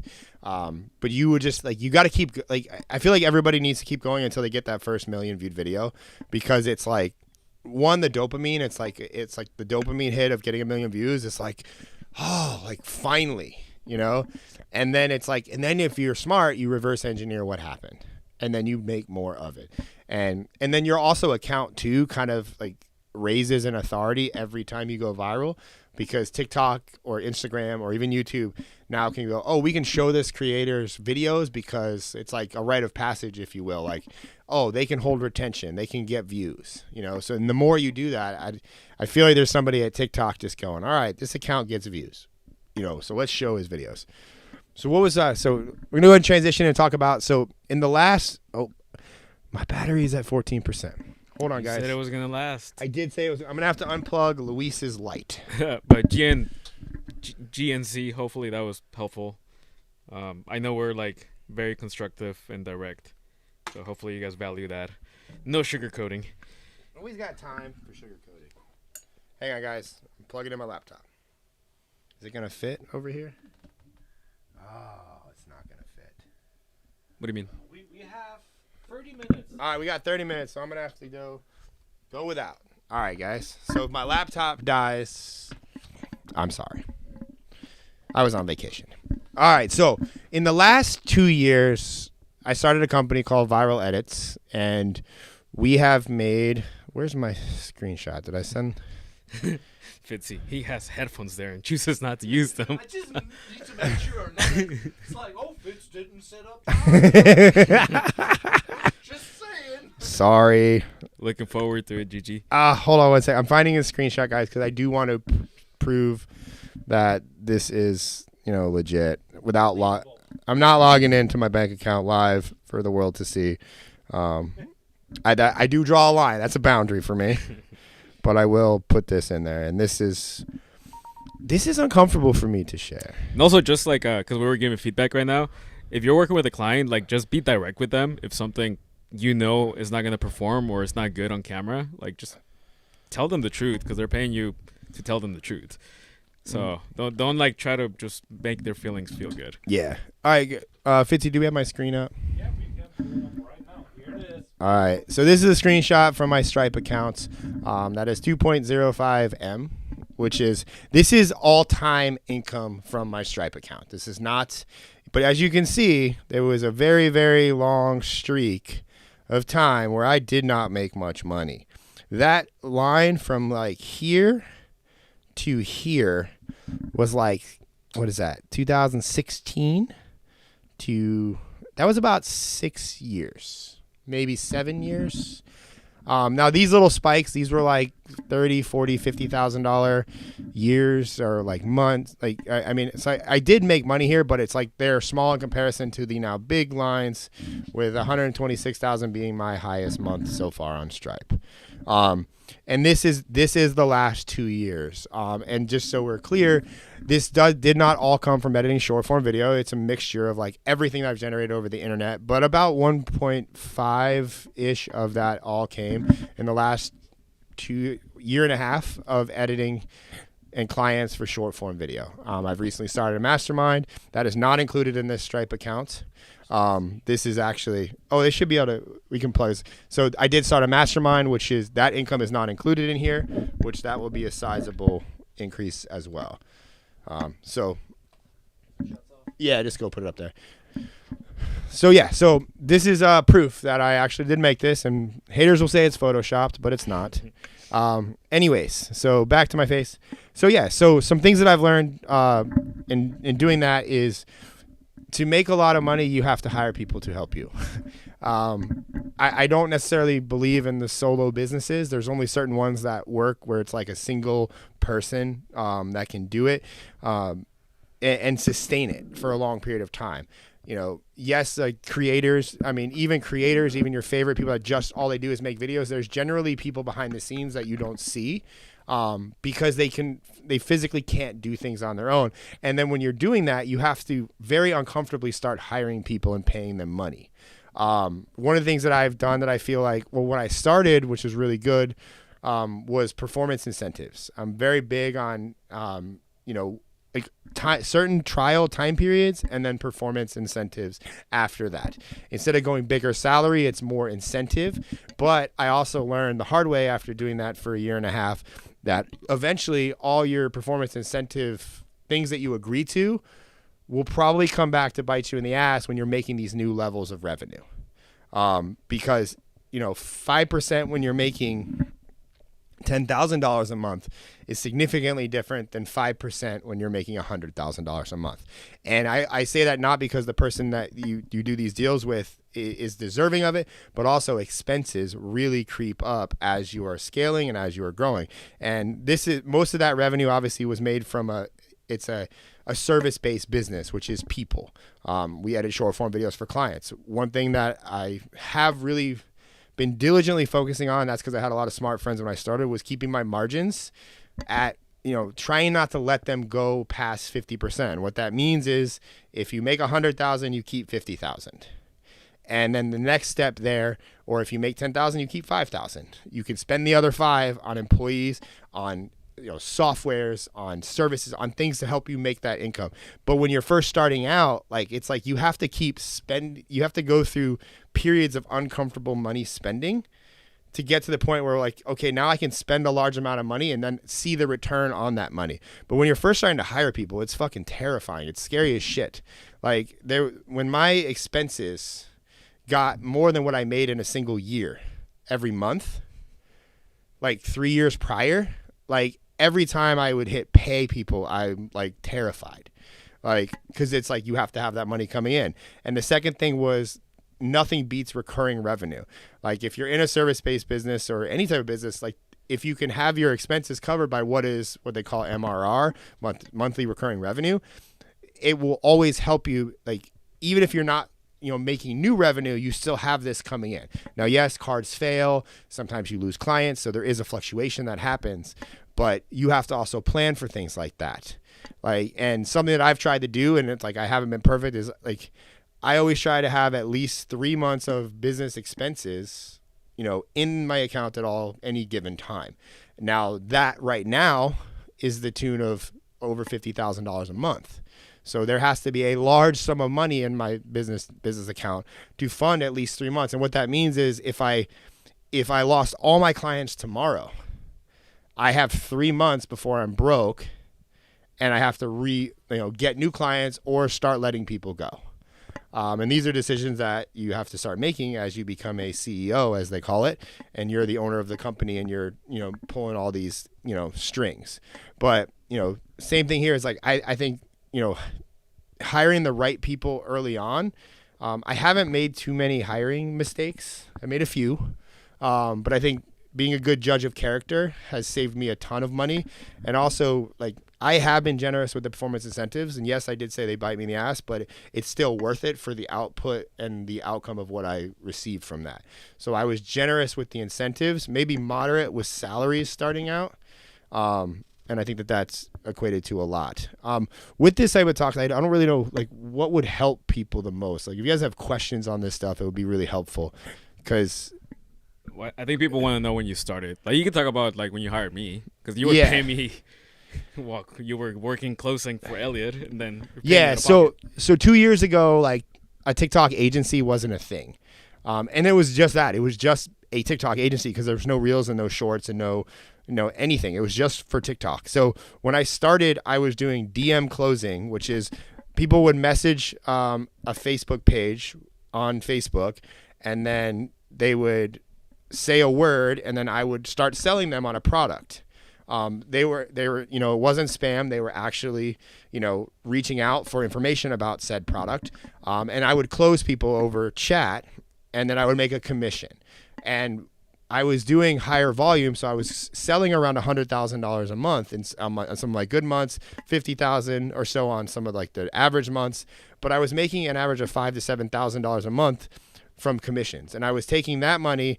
And before I was making any money, I hired Luis, and I convinced him to move from California to Florida, which wasn't very hard because there was this whole like sickness thing happening. And California, I heard California sucked during that time. And Florida was amazing during that time. So it wasn't hard to convince him. So he came, and I was paying him, I think it was up to $15 a video. And I think we were editing like 20 videos a month. Yeah, it was like $15 a video. We were editing like 20 videos a month. But then I started creeping it up, and I think it got to where, it was like $2,000 a month. Cause I basically, what I started was like, if I got $1,500 from a client, I just gave Luis half. And that's what I did when I started, because like at the time it was myself who was editing, Luis who was editing, and then later I brought Savannah back on, she had done a lot of work with me prior, but she went to work for somebody else and then came back. And I was basically like, again, it was like if 20,000 was coming in, it was like 5 went here, 5 went here, and I kept the difference, or like, however that split worked out. And then we did that until we had 3, and I was still DM closing until we were making around $10,000 a month with the agency, or like it was 10 or 15,000 with the agency. I was still DM closing because I was terrified to let it go because it was consistent income, and I was still growing the agency. But eventually I had to make that decision and stop doing that, and then focus all the attention on the agency. And then while I was doing that, I was also raising my prices because we were starting to get better results from clients, and most all of the clients that were with me from 0 to, let's say, $30,000 or $40,000 a month were paying on average $1,500 to $3,000 a month. Now, to go from like $50,000 to $100,000 a month, they're all paying $6,000 to $10,000 per month. So you have to kind of raise your prices with demand and actually do good work, and you can kind of start creeping your prices up. And again, this is always uncomfortable. When you started, how did you generate leads? Like, yeah, leads. So I've been making money on the internet for 10 years prior to me making a TikTok agency. So one of the things I value in life is my network. I was making friends for 10 years. So when the opportunity to make TikToks for people became a thing, I went to two of my best friends, Elliot Hulse, who's the same guy that I was DM closing for, and Chris Barnard, who runs Overtime Athletics. And I said, I want to do your accounts for free. I want case studies. Both of those accounts I took to, between me and Luis, because we were both working on them, we took both of them to 100,000 followers in like 30 or 40 days. Now I had two case studies and my own account. I was actively posting videos every single day on my own account, and I was at like almost 30,000 followers. So I had 3 case studies. Then I had to get my first paying client, which came from my network. It was a Facebook group, which a hack that I did. I joined a Facebook group early on. That was Michael Sanchez, who has Talk Audit. He offered coaching and consulting for $100 a phone call. I bought 3 phone calls from him, and I bought them separately because I had 3 separate accounts that I wanted him to help me with. I did that on purpose because I wanted him to see 3 PayPal receipts come in with my name on it. And so it was 3 back to back. Instead of doing quantity 3, I did 3 individuals. So he saw my name 3 times. We got on 3 separate phone calls. We became friends. Turns out he watched a lot of my videos and he liked them because I was actively creating content for the platform. That turned into him recommending me to one of his friends in the Facebook group, which was Adley Stump. We then went on to take Adley Stump's account from 0 to 1 million followers, and we did that in about 6 months. And then once I had those 4 case studies to 100K, or 3 to 100K, and then 1 to 1 million, it became significantly easier to talk to clients and get people to pay. And then I had to get my first, like, what I would consider whale client, which both of the first original whale clients I can't do too much details about because of NDAs, but I doubled my prices and I made them an offer that they couldn't refuse, which that offer entailed, like, basically I guaranteed them a certain number of followers at a certain time frame, and if I didn't do that, I would edit their accounts for free until I did. And thankfully, I was able to accomplish that for both of those accounts. So now I had like 5 or 6 case studies plus a couple really big clients. And since then, it's been a reputation word of mouth thing ever since. I've never had to do cold outreach, but I've set everything up like that. I mean, even with my current TikTok account and my socials, they're set up to be a business card. Like, as long as I'm getting views, potential clients see that, and I always post my results from my account. They see that, people reach out. It's never really a hard sell. So that's why I tell everybody when they're starting a business, like, you should be the business. Like, you should be your number one client. And you, like, not enough video editors make videos for themselves, so they can't prove that they get views, and they don't have enough proof to show. And the easiest person to sell is proof of yourself. Like, so most of my sales calls now when I'm talking to somebody, it's not really a sales call. It's just, me explaining what we do and how my service works, because we're more boutique, as far as, like, it's not always the same offer for everybody. Some people want 10 videos a day. Some people want 2 videos a day. Some people live in California. Some people live in Florida. Sometimes they have a lot of travel. Other times they have no travel. So, like, my prices vary as far as, like, the amount of work involved for each of these clients to get them the result that they want. And everybody really just wants massive growth and views. So, I see Victor said, how much of my business made it? My entire business is referrals. Like, if I were to make an Instagram, and also too, that is, again, that's on purpose. I consider, like, I share it all the time. Like, I talk to my team. Like, I consider viral edits as like the black card. Like, not everybody can get a black card. Like, we are that level. Like, it's really hard to go buy a Ferrari. Like, you can't just walk in and buy one in most cases. You have to, like, know a salesperson, or there has to be access. And my reputation and the results that we get for clients has granted me that type of access to where the referrals make my agency basically the black card. And I do that on purpose. That was calculated. That is a marketing strategy. Let's see. Got some questions. Let's see. Did you do work for smaller channels before you did the high profile guys? You know, could you talk about that process? So I kind of touched on that, Cole. But yes, at the start, we worked on everybody, like, because it was a hard sell when when this started. Like, TikTok wasn't a thing, like, and to have a TikTok agency was like a gamble. Like, I just believed in TikTok. And part of that was like, I didn't have anything else to believe in. So I was like, I have to believe in this. It has to work. And thankfully it did. And it created an industry. And now there's a lot of other agencies, you know, so that's like, so now it's like, I choose to position myself above those agencies. One, because of the results that we get our clients, and two, the results that I get myself.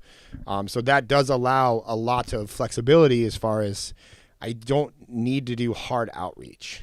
And quite frankly, I don't want that, because they're not like, those people aren't good clients. Like, if you're constantly, especially for service-based businesses, it's too hard of a churn. Like, in like a short form agency, or any type of agency for that matter, you make more money the longer somebody sticks with you. So like, you know, we do now like a 90-day trial and then a 1-year contract. Like, if you can't commit to me for a year at like a agreed upon rate, then I can't guarantee results. Like, because we need to learn things about your account. We need to test things. It takes time for that rapid growth. And, you know, it's more of a commitment. It's like a marriage. Like, you know, when like, and we lose clients, and when we break up with clients, it sucks. Like, it's not like, because they generally are friends at that point, because we film with them so much. Like, it's a hard thing to have happen. So, but yes, and when we started, like, I mean, I don't think people was like, was it like 5 or 6 clients at like $750 a month, Luis? Yeah, like when we started, it was like 5 clients paying us $750 a month. All the influential people. Yeah, like, and they were, I mean, great people, but that was all you could get. Like, and that was for 30 videos a month. That was 1 video a day posted on TikTok. And then as it progressed to Reels and Shorts, like I just started charging a little bit more, you know, because I still don't think posting is a major thing. It's like, I shouldn't charge somebody another $500 to take the same video and post. Well, this was also, only TikTok was the only platform where you can post like 60-second videos, or I think 30 seconds back then. Instagram had Reels, but I think they were only 30 seconds tops, and then YouTube Shorts was not even a thing. So everything like started to be an add-on. It escalated. Yeah, and then we're just posting the same video. Like, we'll do YouTube as well for you, and clients are like, okay. But that was a sell a little bit, because especially the YouTube, because a lot of people did not care about the shorts. Yeah, like, and then now we have people that only care about shorts and they don't care about TikTok. So you also have to like discuss with clients like deliverables. I know somebody's asking about the deliverables, but my base thing is like, we film twice a year in person. We film a minimum of 100 videos every time with multiple hooks. Sometimes we get 200, sometimes we get 300 videos in a single like session of that twice a year. And then we do daily videos across all the big 4 platforms. And in most cases, we also do some of the other platforms as well. We just include it. I'm not in the business of nickel and dime people. I just prefer to charge a high fee, and it kind of works itself out in the process. The problem, like, you know, that we found was like the traveling is a huge expense, you know, but it's a necessary expense for us because it's how we can get the results that we need. So I've tried doing a higher, you know, first month. But I've just found the more I raise my prices, I just take the travel off the margins, because again, the longer you work with somebody, the more profit you make. Let's see. And I got some fun questions too. Okay. Whenever you're ready for those. I guess I'm ready. I mean, but was that, I mean, like from an income standpoint, I mean, did I explain that enough? I mean, I know we're trying to make these topic based, but like, again, I don't know where everybody's at and like what. This was good. I mean, I've seen it. I've seen the whole journey of even his habits of money, like how he behaves for it. Yeah. Because like when the company made like 20K, like it was like a oh shit moment, and then the next one was 30, and then after that it was more like, oh shit, I'm paying people 30 grand a month. Like, it is, I'm not the one paying, but like to send the team the obnoxious amount of money, like half of what you're making, like it's a mind fuck. Well, it's also, it becomes, you have problems that like I was using Zelle to pay my whole team, and you can't send from a business account more than $15,000 per day. So when I was paying over $15,000 in expenses, I would have to split the payments up into 2 days. So I would have to tell the editors that, okay, you're paid on the 1st and the 15th, and you're paid on the 2nd and the 16th, but not till after like 10 p.m. Because I couldn't send we've now gotten into, thanks to Ariana, my current operator, we've gotten into a payment service that does all this automatically, but it was still very hard. I mean, we could talk about that in a second, but like the using of Zelle, like I would lock my account out, like my account, I would like once a month, I would be traveling and my account would get flagged as fraud. And like, they would just remember, like how many times we traveled when I literally had no money because I would pay everybody out. And then I would travel, and then they would lock my card off, and then be like, "We're sending you a debit card. The one you have is useless." And we'd be in like Las Vegas filming a client. Like Luis would have to buy my dinners.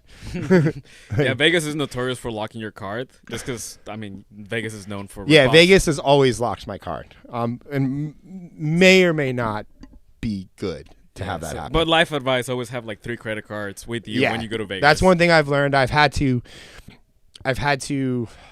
become accustomed to credit, even though I hate credit. It does come in handy. Full transparency, I still have bad credit. I've basically ruined my credit twice.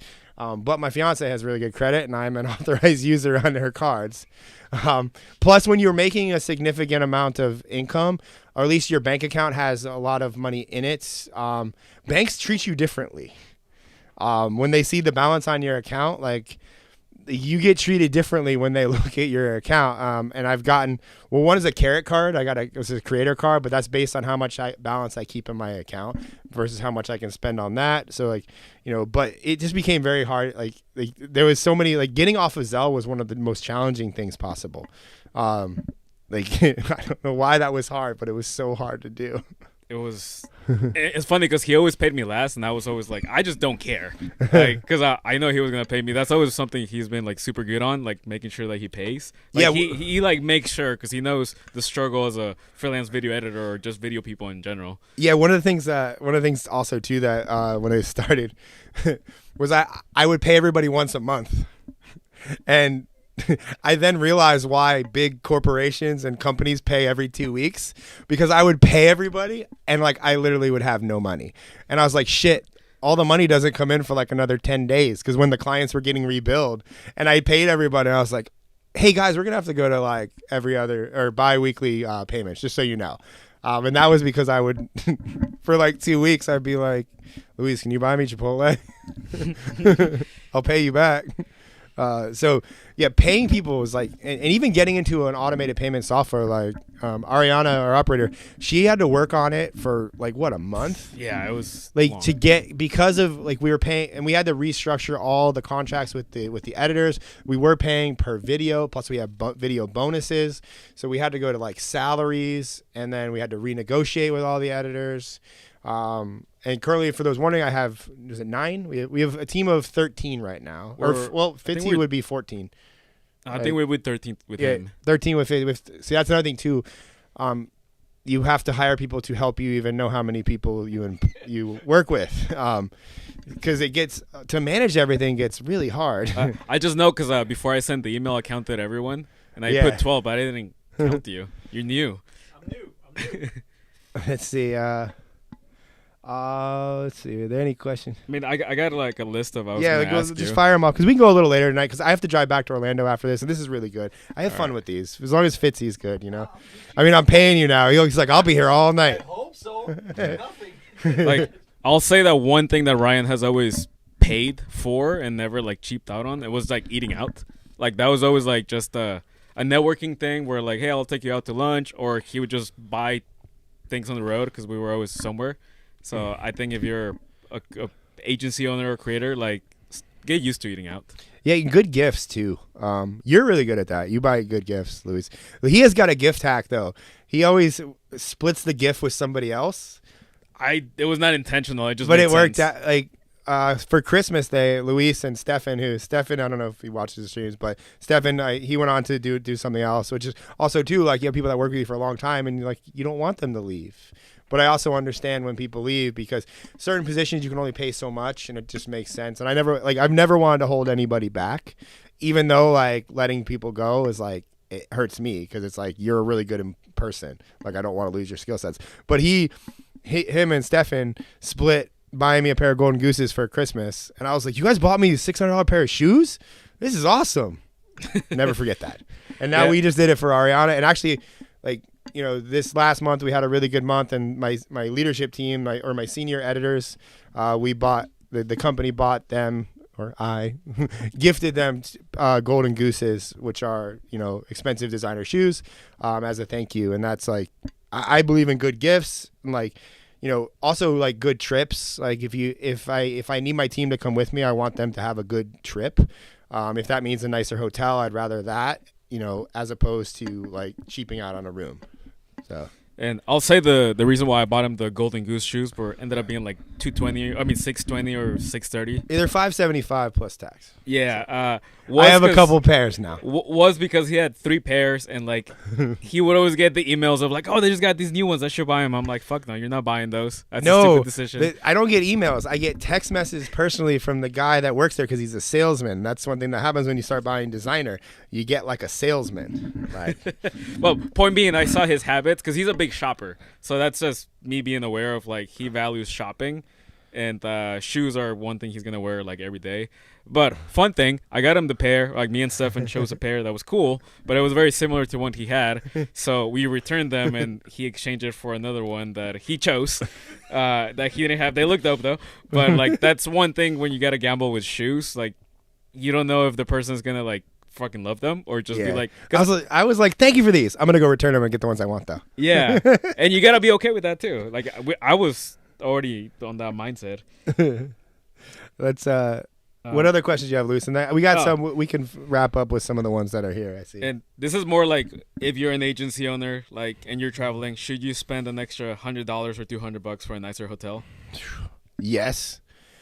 So I'm a big believer in like. I don't want to sound like a hippie, but like I believe in energy and like creative environment. Like I'm, you know, whether or not it's true or not, I make way better videos if I sleep in the wind. If my feet walk on the wind's carpet, I am a happier person when I go to Las Vegas. Now, you know, I don't know scientifically if that's true or not, but I feel better. Like I feel like I sleep better in the wind than I do at the Palms. Even though we say at the Palms quite a bit now because the Palms is significantly cheaper during the week than the wind. It's what, and like yes, $60, 70? Yeah. And I think at the Palms it's $60 a night, whereas like during the week the wind's like $300 or $400. So it's like, you know, whatever keeps you like, because there's a lot of questions on how do you do 100 videos in a day and how do you keep the volume high. Like not only does the creator or the client have to be on point, but you have to be on point too. And you know, if we're filming, like even though I have done it in the past, gone out the night before, like we're usually like I wake up early, I go to the gym, I treat it as if I'm about to go film 100 videos myself. And like it's a job. Like I have to take it seriously because to fire on all creative cylinders for that long is equally just as hard for the creator to be spitting out videos. But if you lose creative energy too, and you're not helping them and you're not directing them and you're not kind of bringing the energy up, like you're not going to get that volume. Like, and I know that if I don't get a certain volume, then I have to come back. And when I have to come back, I'm losing money. It's cutting into profits. So like it's a must. It's like, you know, it's like you're a professional football player. You have to perform on game day. Like every time we film with a client, we have to hit these numbers. And there's been times where we haven't hit our numbers, you know, for whatever reason, like things happen. And, you know, that's where I make the decision too. Like it's not the client's fault. Like, you know, I'll come back. I'll fly back. Like I'll eat the profits because I know, again, long term, you know, what is if I spend an extra $1,500 on a flight and a hotel, another day of filming, you know, if the client stays for 2 years, you know, so just something that we do there. But yeah, like to get that type of volume, it's a lot of, you know, it is preparation. It's a lot of experience. But we didn't start there. We used to just do once a month. Like we would do 30 videos. Like, and if you can't get 30 videos in one day, you know, in the average day for us, I know I got that question too. The average day is 10 to 6. And I mean, part of the reason that I do 10, and sometimes we do 11 to 7, depending on the creator. Brandon Carter tends to go a little bit later. Like we've just seen he's sharper throughout, like later on in the day. You know, but I want to go to the gym in the morning. I like the CrossFit, so I will find one near my hotel. I usually stay at a hotel near the CrossFit, so it's like it's walkable or it's a short distance. That's why the Palms is better than the Wynn, because I can walk to the CrossFit from the Palms. So I'll make that that call there. But yeah, you have to, like, I want to wake up. I want to have a workout in. I want to, I'm not a big eater. I tend to fast, but like Luis usually eats breakfast. Like, he'll go to the gym sometimes with me. He'll do his own workout. But we usually have, like, I want to keep that morning routine. And so does the client too. They usually have their stuff that they're doing. And then we come in at 10 and it's just like, poof, and you have to hold a pace. To get 100 videos, you got to be doing a video every 5 to 7 minutes. So... Yeah, and I'll add to the staying at a luxury hotel thing. The service that you get, like, it just preps you so much more for when you're actually going to film for the client, so they get a better you. So it is worth the extra $100 just for that energy, that creative energy. Because I was always, like, the budget kind of person. Like, I'm like, I don't care. But with experience, like, I start to value more of the getting treated better. Everything is just faster. With that said, though, is first class worth it? I would say between first class and a luxury hotel, I would pick the hotel over first class. Because like a flight, depending on where it's going, like anywhere in the domestic U.S., you're not really going to be sitting on a plane for longer than 3.5, 4 hours. Like, so. Like, dude, Josh, again. Josh, you're killing it, man. Appreciate you. But yeah, I would choose a luxury hotel over first class. But there is benefit. One thing that I'm diligent to, I learned this from my dad, was stick with a singular airline, and then get to where you get status with that airline. And if, like, we traveled, I want to say, like, well, I mean, I'm was it executive or platinum pro or whatever on American. So we, like, last year I flew 75,000 miles on American and like 35,000 miles on Delta. The only reason I did the Delta was because I went to India, and the Delta was the better flight. But I wish I would have, because that would have put me at executive platinum. That would have been the next status up on American, but you can't win them all when you're not buying the flights. So like sticking with one airline, like we get upgraded quite a bit. And that's recent, and that's the perks of staying with one airline for a long period of time and getting status.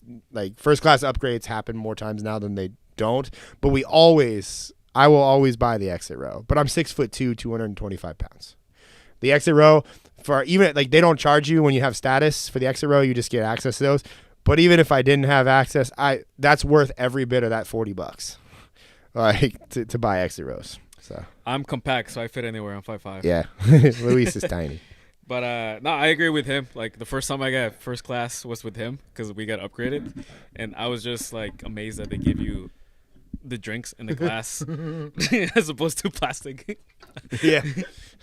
And one thing that I learned flying first class during the sickness time was that shit didn't exist in first class. You didn't have to do that stuff in first class. So I'm sure private was even better. But if anybody's wondering, like, the clients don't pay for the travel. I pay for the travel out of the expenses of the monthly retainer. So that's just another way, like, because then you're billing clients for, like, your travel, and then if you're billing your clients for 5-star hotels, it kind of looks a little dickish. Like, I'm like, yeah, I don't know if they're worth it, the win for 5 nights, So that's just something I always. How would you write on or verbalize to the client that, like, hey, you're paying for the traveling expenses? That's why it's, like, more upfront. Like, how would you word that? Yeah, I it's part of my pitch. It's just like, it's a flat retainer. We come 2, 3, 4 times a year, depending on the client. You don't pay the travel costs. I take the travel costs out of the retainer. And yeah, I mean, in some cases we do if it's a lot, we can do an upfront, like, higher fee, but most of the time we're charging, significant, 6, 7, 8, 9, 10,000 plus per month. I just eat the travel costs. How much do you think it costs to go for 2 people on average every trip, like for 3 days? Well, Ariana, she said we budget $4,000 a month for travel. But that's include multiple. That's times? for 2 people. Like, yeah, Is that's that me one and you. travel or 2? Ariana would have to do the breakdown of that. She just tells me if it's getting out of hand. She's the operator. But I'm pretty sure that's for two. I mean, because you average flights, you're gonna pay $500-$600 for a flight times two. That's $1,200. Hotel. I mean, another thing too, if it's a guy and a girl, you need 2 separate hotel rooms, so it doubles the cost. If it's a guy and a guy, me and Luis tend to travel a lot, so we get 2 beds, we share a room, so it saves costs. Plus me and Luis tend to eat at the same places, repeatedly. We like Chipotle, but I mean, so yeah, like your basic trip, it just depends on how long too, because the hotel, I mean, I have status now with Marriott, so we get discounts, and have a travel hack that I'm not going to share to get cheap hotels at Marriott's. Maybe if you guys are in the mastermind, we'll share with you. Yeah, I'll share the travel if you join the mastermind, because it's saved me at least $10,000 this year. Marriott's special, but Joshua is saying, why do some clients want an NDA? Yeah, so NDAs are touchy. I mean, I can't speak for all the clients, but the reason I would want an NDA if I was working with somebody is, one, to keep what we're doing private. As far as like, I wouldn't want my videographer or video editor, making videos about what we're doing. If we are like cutting edge and we're like highly copied, that's what, that is also too, like, I don't make a ton of videos about what I do because yes, it's a competitive advantage.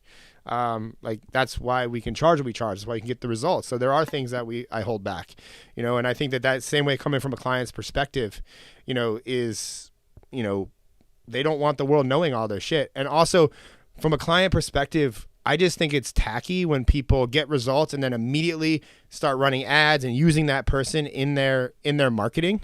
Like, I don't do that. Like, I mentioned like one person a lot, and that's Brandon Carter. And that's because he's basically like, dude, you can talk about me all you want, because he's a very happy client and he's a friend of mine, so it's, but I don't talk about, I feel uncomfortable. It's like, if I can't get results from my own results, then I'm not going to pimp out the clients. I just find that bad. But there's also I would say the egotistical reasons. They want credit for things that maybe, or they want to keep it in-house. Because if somebody else is getting credit but they have a team, it might make the team look bad. It might make the team feel bad. So there's a lot of egos involved. That's one reason. And two, like, it is like, a legal thing. So I think it's kind of like a scare tactic too. It makes it seem more legit and official. But I refuse to sign any more NDAs. Like, they've not treated me well. In the past. So if a client right now came to me and like, we really want to work with you, Ron, but you have to sign an NDA, then I won't work with that client. Thank you, Josh. $100 super chat. I love these. It's like Joshes are the ones. Josh and happy. Josh. I'll add one more thing to the NDA. We had, I won't disclose his name, but like, they told us that they usually do it because they work with so many agency service providers and they don't deliver. So they don't want that service, that provider that didn't deliver on results, to like basically say, we work with this person and we got them results when they didn't. Yeah, it's it's touchy. So I mean, that's just kind of like, I don't know. I'm just they're It matters once you get really, really big, because everyone wants to use your name. Yeah, like, and also too, it matters on the end. Like, I don't think when we started, like, my reputation would be, I don't know if we thought about where it would be. It just, like, I don't know, where we had a Fiverr post where it says, like, I'll edit like Ryan McGinn. And I was like, oh shit. Like, so, you don't know how big you're going to get, and your internet stardom might cause a problem for the clients, and vice versa. So, while I understand NDAs, like, I'm not bitter about NDAs, like, just moving forward in my company, if anybody wants me to sign them, I refuse to work with them, just because they have caused some turmoil for me and my brand. So, but I feel like we need to. Josh's, what do you guys need? I know, like, Joshua asked about the NDA, so I wanted to make sure we cover that. Yeah. It's Brandon. What if they're typing? It's Brandon said, do you create the topics for your clients or just the question notes? So two things. We come with lists. Yes, we have topics based on research that we want them to cover, based on who they are, kind of what we know about them, based on what is currently on the internet. And then we do what's called a viral breakdown, that, where we just kind of, interrogate the client about all kinds of things about them. So I would say out of 100 videos, half of them are pre-planned before we go, and the other half are made on the spot after talking to the client. And yes, we focus more on topics and hooks. There's no scripts, like zero scripts. Nobody I work with, if somebody, again, similar like an NDA, if somebody's like, I script everything, you know, you don't get my black card. Like, nope, you're not good enough. I got more rapid fire questions. All right. Let's go for another 10 minutes. Should you buy the best equipment, cameras, like right away, or should you upgrade as you make more money? I would upgrade as you make more money, but you need to have you need to come in at a level at which is professional. And the thing is like phone versus camera. Yes, we use a phone for a lot of stuff, but there is something if you are working with clients and if you can convince a client to pay you over $5,000 a month and you show up with your phone, you better back that up with some serious results. Like, because there is something to having a professional camera. There is something to having a nice tripod. You know, we don't usually travel with lights, but in knowing that, like, I bought a full frame camera that's good in super low light situations. You know, just because I like to travel light and travel minimalist, because we travel a lot and it's just a lot to carry gear. So, and again, if you're working with clients for long periods of time, Brandon Carter has his own setup. Like, a lot of our clients have setups already. We don't need to travel with everything. Like, that is like kind of a benefit of working with a more professional client. They're usually like, you know, you plug in and you just show up. Like, for some of our clients, we don't even need to bring cameras anymore. Like, we're walking in, they have studios, they have everything set up, they have teams. Like, we're coming in, we're an addition, you know. So, but I would say get the best camera you can afford, but don't go broke buying the camera. We use the Sony A6600 with a 16 to 55 2.8 Sony lens for almost 2 years. I know that was my stuff. Yeah, and the camera body was Luis's and the lens was mine. Was that the lens was like $900, right? Yeah, 12. I would say if like spend more money on a lens than a camera body, and then like get the camera body later, because a good lens looks good on a lot of different camera bodies, whereas a camera body with a shitty lens doesn't do you any service. I think all of that was like $2,500 for both of those. Yeah. So I would say if you're starting, just budget out like $3,000 for equipment. That's like the cameras, lighting, good quality audio, maybe $3,500. Yeah, I mean, you can get away like, I mean, the Sony A66. I mean, even the 64 or the 6600, you can find for like less than $1,000 right now. Camera bodies, like even new, I think they're for less than $1,000. And then, thank you, it's Brandon. So I mean, I would definitely get a good camera body and get one really good lens. I recommend, I like Sony autofocus. Like, although this new one, we got some issues with autofocus. But I like Sony's. I don't like Canon. Sony's just treat me well. But the A64, A66 with I like the 16 to 55 f2.8. It's like a $1,200 lens. I don't need to bring anything else. Like, and then a good mic. The Rode mics are great for like less than $300. The Rode Wireless Go's. The DJI ones are great. You don't need a Sennheiser. That's overkill. Like, I just like Sennheiser. And you kind of start buying shit when you make some money. I mean, spending money on equipment is never going to be a bad expense. Yeah, and it is a write-off, and you'll learn about those as you make more money. Let's answer Brandon's question. Ryan, so do you have your clients on a yearly retainer plus manage their accounts for the full year? We do. We've changed up our offer a little bit. We do like a 90-day type of thing as like an intro or trial, whatever you want to call it. And then and this is for two reasons. It's one, is the client a good fit based on the volume that they want to like film with us? And we have 90 days to kind of get them results. And if we can't get them results in 90 days, there's probably something up, whether it be us, maybe a bad fit client us, or whether it be the client doesn't have something. Because after 90 days, yes, we roll into a 1-year contract. So, you know, and I've just recently switched that because going straight to the year is kind of a hard sell for some people. But also the contract, I look at the contract as a formality. If I'm in a year-long contract with somebody and they want to stop for whatever reason, I'm not going to hold them to the year. Like, I'm not a dick. Like, like if somebody's business is falling apart, or if like, something happens, I'm not going to be like, well, you signed up for the year. Like, I can't let you out. You can buy your way out of your contract. I think that's a fucking dick move, and I just would never do that. So it's more for the security for you to know that they're committing for the year, and them know that you're committing for the year. And I think there's value in that. Yeah, and it would suck just to keep working with somebody that you just don't want to keep working with. Like, we've never had that issue because all of our clients are super cool, but sometimes tension develops. And by the way, Josh, Van Life Outfitters in Sarasota, checking out your website. Like, he makes some dope vans. Nice. Like, he makes some Sprinter little homes vans. inside. Sprinter vans, man. Sprinter vans are dope. Yeah, I want to Sarasota, I would love a lifted short form Dodge van. My dad used to have a custom van shop growing up, and like there was something to like the Creeper white short wheelbase van with a lift with like mud tires. That shit's dope. But they're hard to find, as I'm sure. Maybe Josh can make it happen. I don't know what I want to. I mean, I'm assuming that's not going to come cheap. So That would be cool though to learn like what it would cost. yeah. Because they're like houses on wheels. They are. I don't want to live in it. I just want to I just want to have that van. I think that would be dope. That would be a dope second car. Because like a van's great. It's like a truck with a cover. Like Yeah. Fun questions. How often should you buy new clothes for your videos? I buy clothes for all the time. I'm wearing new clothes right now. This hoodie is brand new. Hat. This shirt is brand new. This hat is brand new.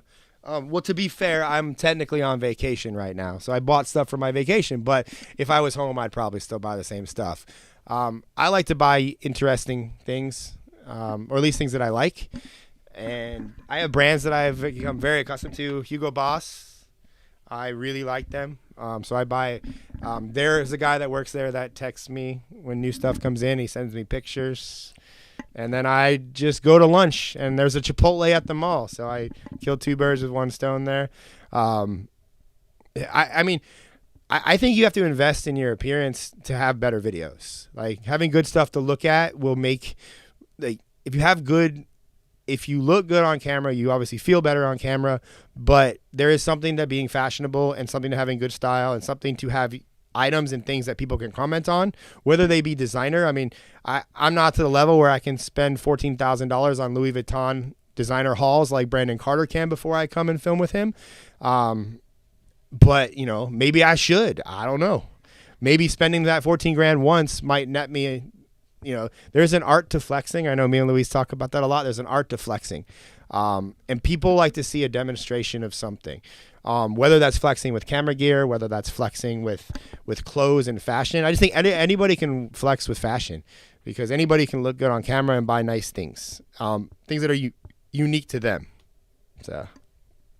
Damn, nice vans range from 50K to 300K. Mine's Yeah. about 130. That's a house on wheels. You should do a lot of videos. Is he doing a lot of videos about that? I have to check out your account, Yeah. Josh. He says he has an e-com company. I'll bring mine up to St. Pete one weekend. So we gotta meet up, dude. Yeah, we gotta meet up, man. Let's see. I know some people were asking about the Zoom filmings. Zoom filmings are different. They're significantly harder than in person. Just from the energy transfer. And generally speaking, the person being Zoom filmed has other things going on. And they're not 100% solely focused on you being on Zoom. That's something that we've seen, at least even with some of the biggest clients. They're busy, they're CEOs, they're running companies.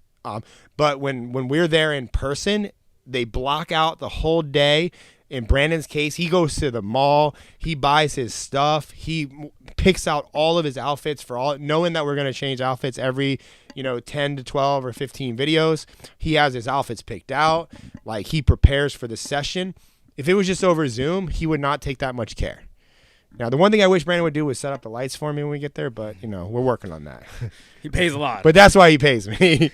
He'll be like, I don't know how to use it. I just bought that because you said to buy that.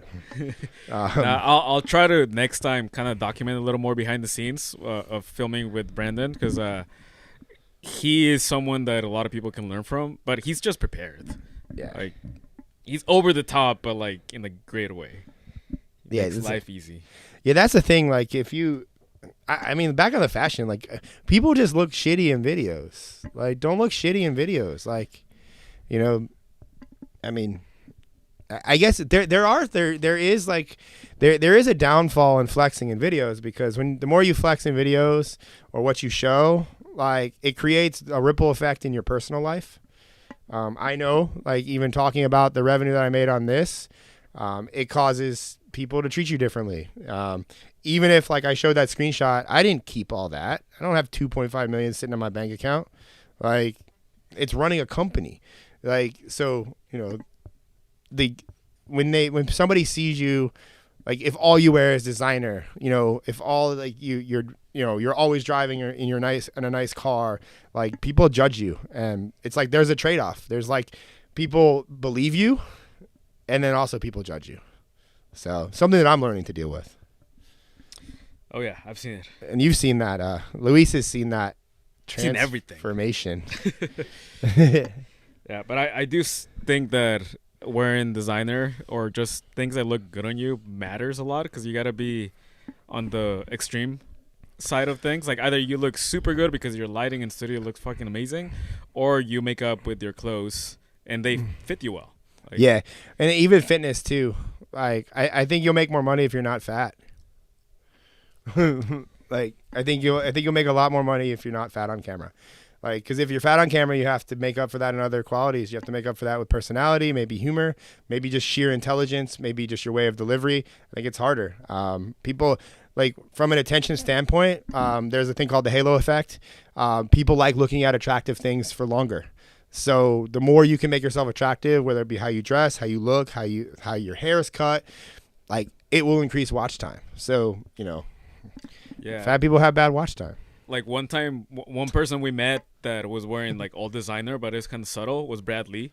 Like he had a Louis Vuitton, like really cool jacket with all the logos everywhere, but it was subtle. He had golden gooses. And I don't know what his jeans were, but I'm sure they were like $1,000. Jeans are actually the one area you can get cheap. I mean, we had a video with Ryan Pineda about it. You can buy jeans and take them to the tailor, and like they look great. But the same thing with like shirts. Like you don't always have to buy expensive. It's just like I just think people recognize brands, and they attach brands to, you know, they attach brands to price tags, and price tags they attach to status, and status they attach to whether or not they believe you or they're influenced by you. Ooh, that was a good framework. Put that in the clip. How do you feel if you wear your own brand with your own logo? I don't know. Like, It's I not don't recognizable. Yeah, like I just wouldn't do it. Like we had a past employee or contractor. We had a past contractor. I know somebody said that earlier. Everybody on my team is contractors. I have not made the switch to W-2 because it's a significant cost, one that I'm not ready to incur. So thank you for the super chat, JC. Yeah, so what was I saying? So wearing my own logo. He no longer works with the company, but he created, he went above and beyond creating like a slogan and shirts for an event that we had, and to the point where I think I spent like 3 or 4K. I spent like $3,000 on like merch and things. And when I saw it, I was like, I'm never gonna fucking wear that. And I realized that if I'm not wearing it, probably other people aren't gonna wear it too. It was just like it just didn't vibe with who I was. But we gave it away. Like it was there. I mean, I think people wear it. Like People liked it. some people liked it, but I did not wear it. So unless I love something, like I'm never gonna love my own logo. Like I like our logo for Viral Edits. I think it's cool. Like I like our 1 million views little eye logo, but like nobody knows what that is. Outside of anybody in the world, like 12, maybe 25 people know what Viral Edits is right now. So it's like, I just wouldn't do it. You got to have a really big brand. Like, Yeah. it's you got to be like Nelk Boys status, like, or superhero status. I think like the more subtle thing where you can flex a logo would be a hat, but like wear things that are known, like in your clothing. Like, Yeah, I always wear my hats backwards though. So it's like if I put a logo right here, it would look stupid. Like I just feel weird always wearing my hat forward. JC said, what camera equipment, lighting, and audio did your Zoom's clients use? We've had people just use their phones before, but we've had people use basic setups. Like most people tend to buy what I recommend them to buy, because they see my videos again and they're like, I love the quality on your videos. What do you have? Send me a list. And we usually send them on the Sony train, for the most part. But I mean, there's nothing wrong with a phone with good lighting and a good setup. It's just, but most of the clients, it's not their job to know how to set things up. So if we're working over Zoom, most of the people we work with over Zoom have a videographer that's there, recording them, that knows how to set things up and make them look good. Because most all videographers, I mean, at least if you claim to call yourself a videographer, you should be pretty good at that. You may not know how to go viral, but at least, part of your job is knowing how to frame somebody and make them look aesthetic. I got 2 more fun questions. Unless you got something else in the chat. I don't know. We can go here. Okay. I want to wrap it up in 5 minutes. I know, long one tonight, but I got to drive back to Orlando. All right. Taking clients out for dinner. How much should you expect to pay? $500. Every time? Not every time. Lunches, there's you can plan to spend 100 to 150, but dinners, if you're working with client, you got to go somewhere decent. I would if it's a Mastro's, I've never bought at Mastro's. What's the most expensive dinner I've bought?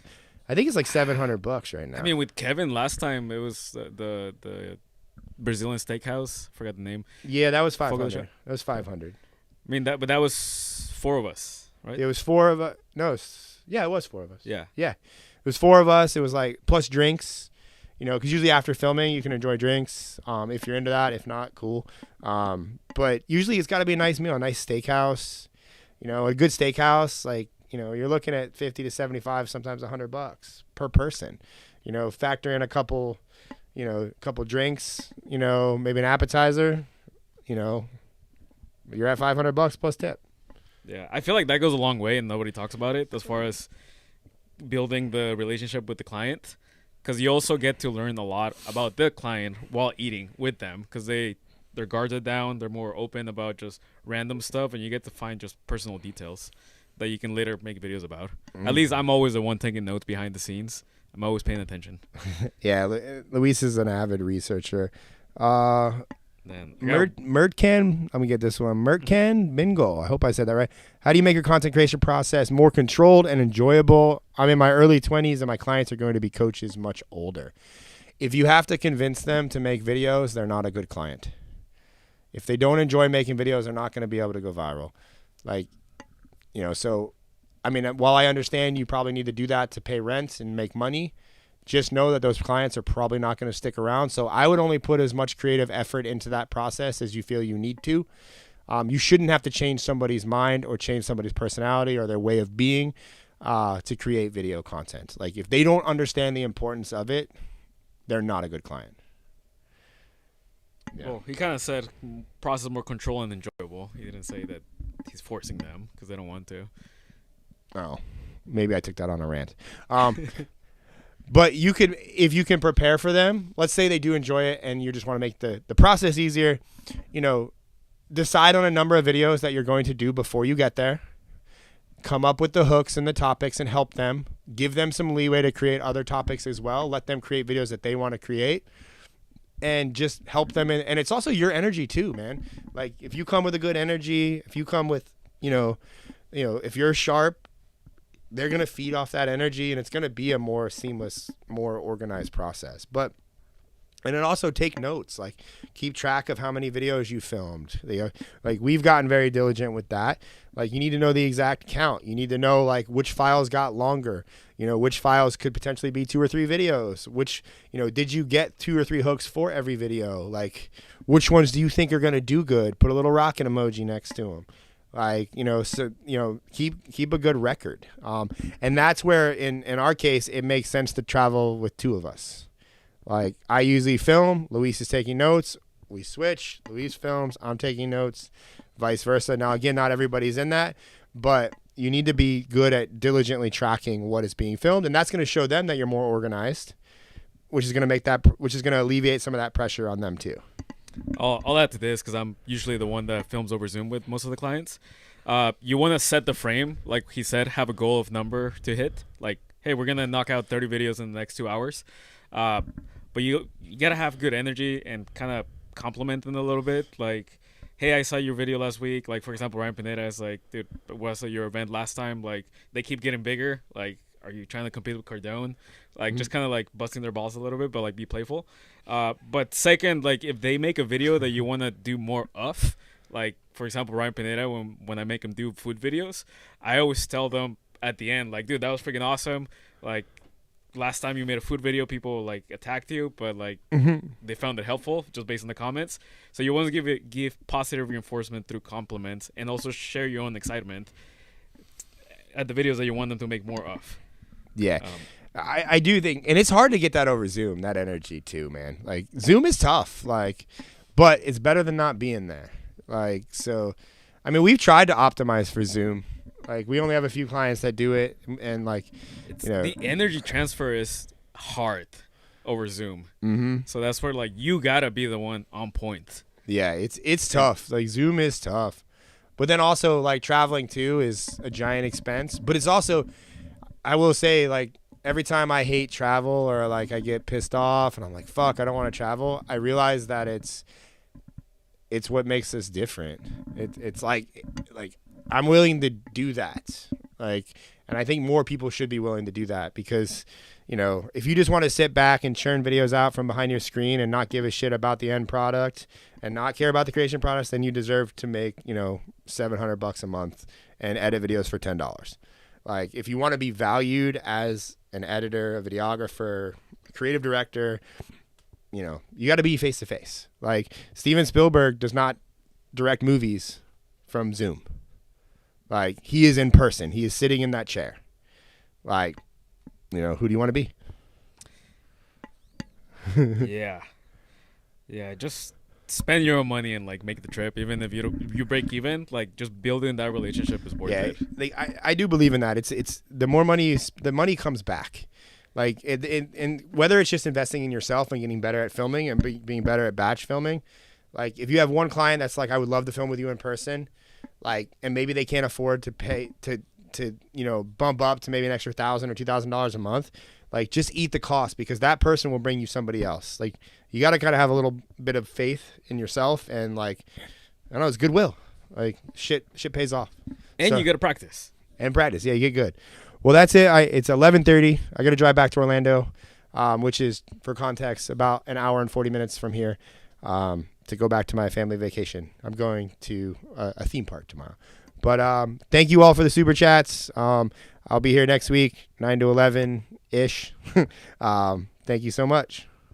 Appreciate you guys. And great questions. I think I'm the one.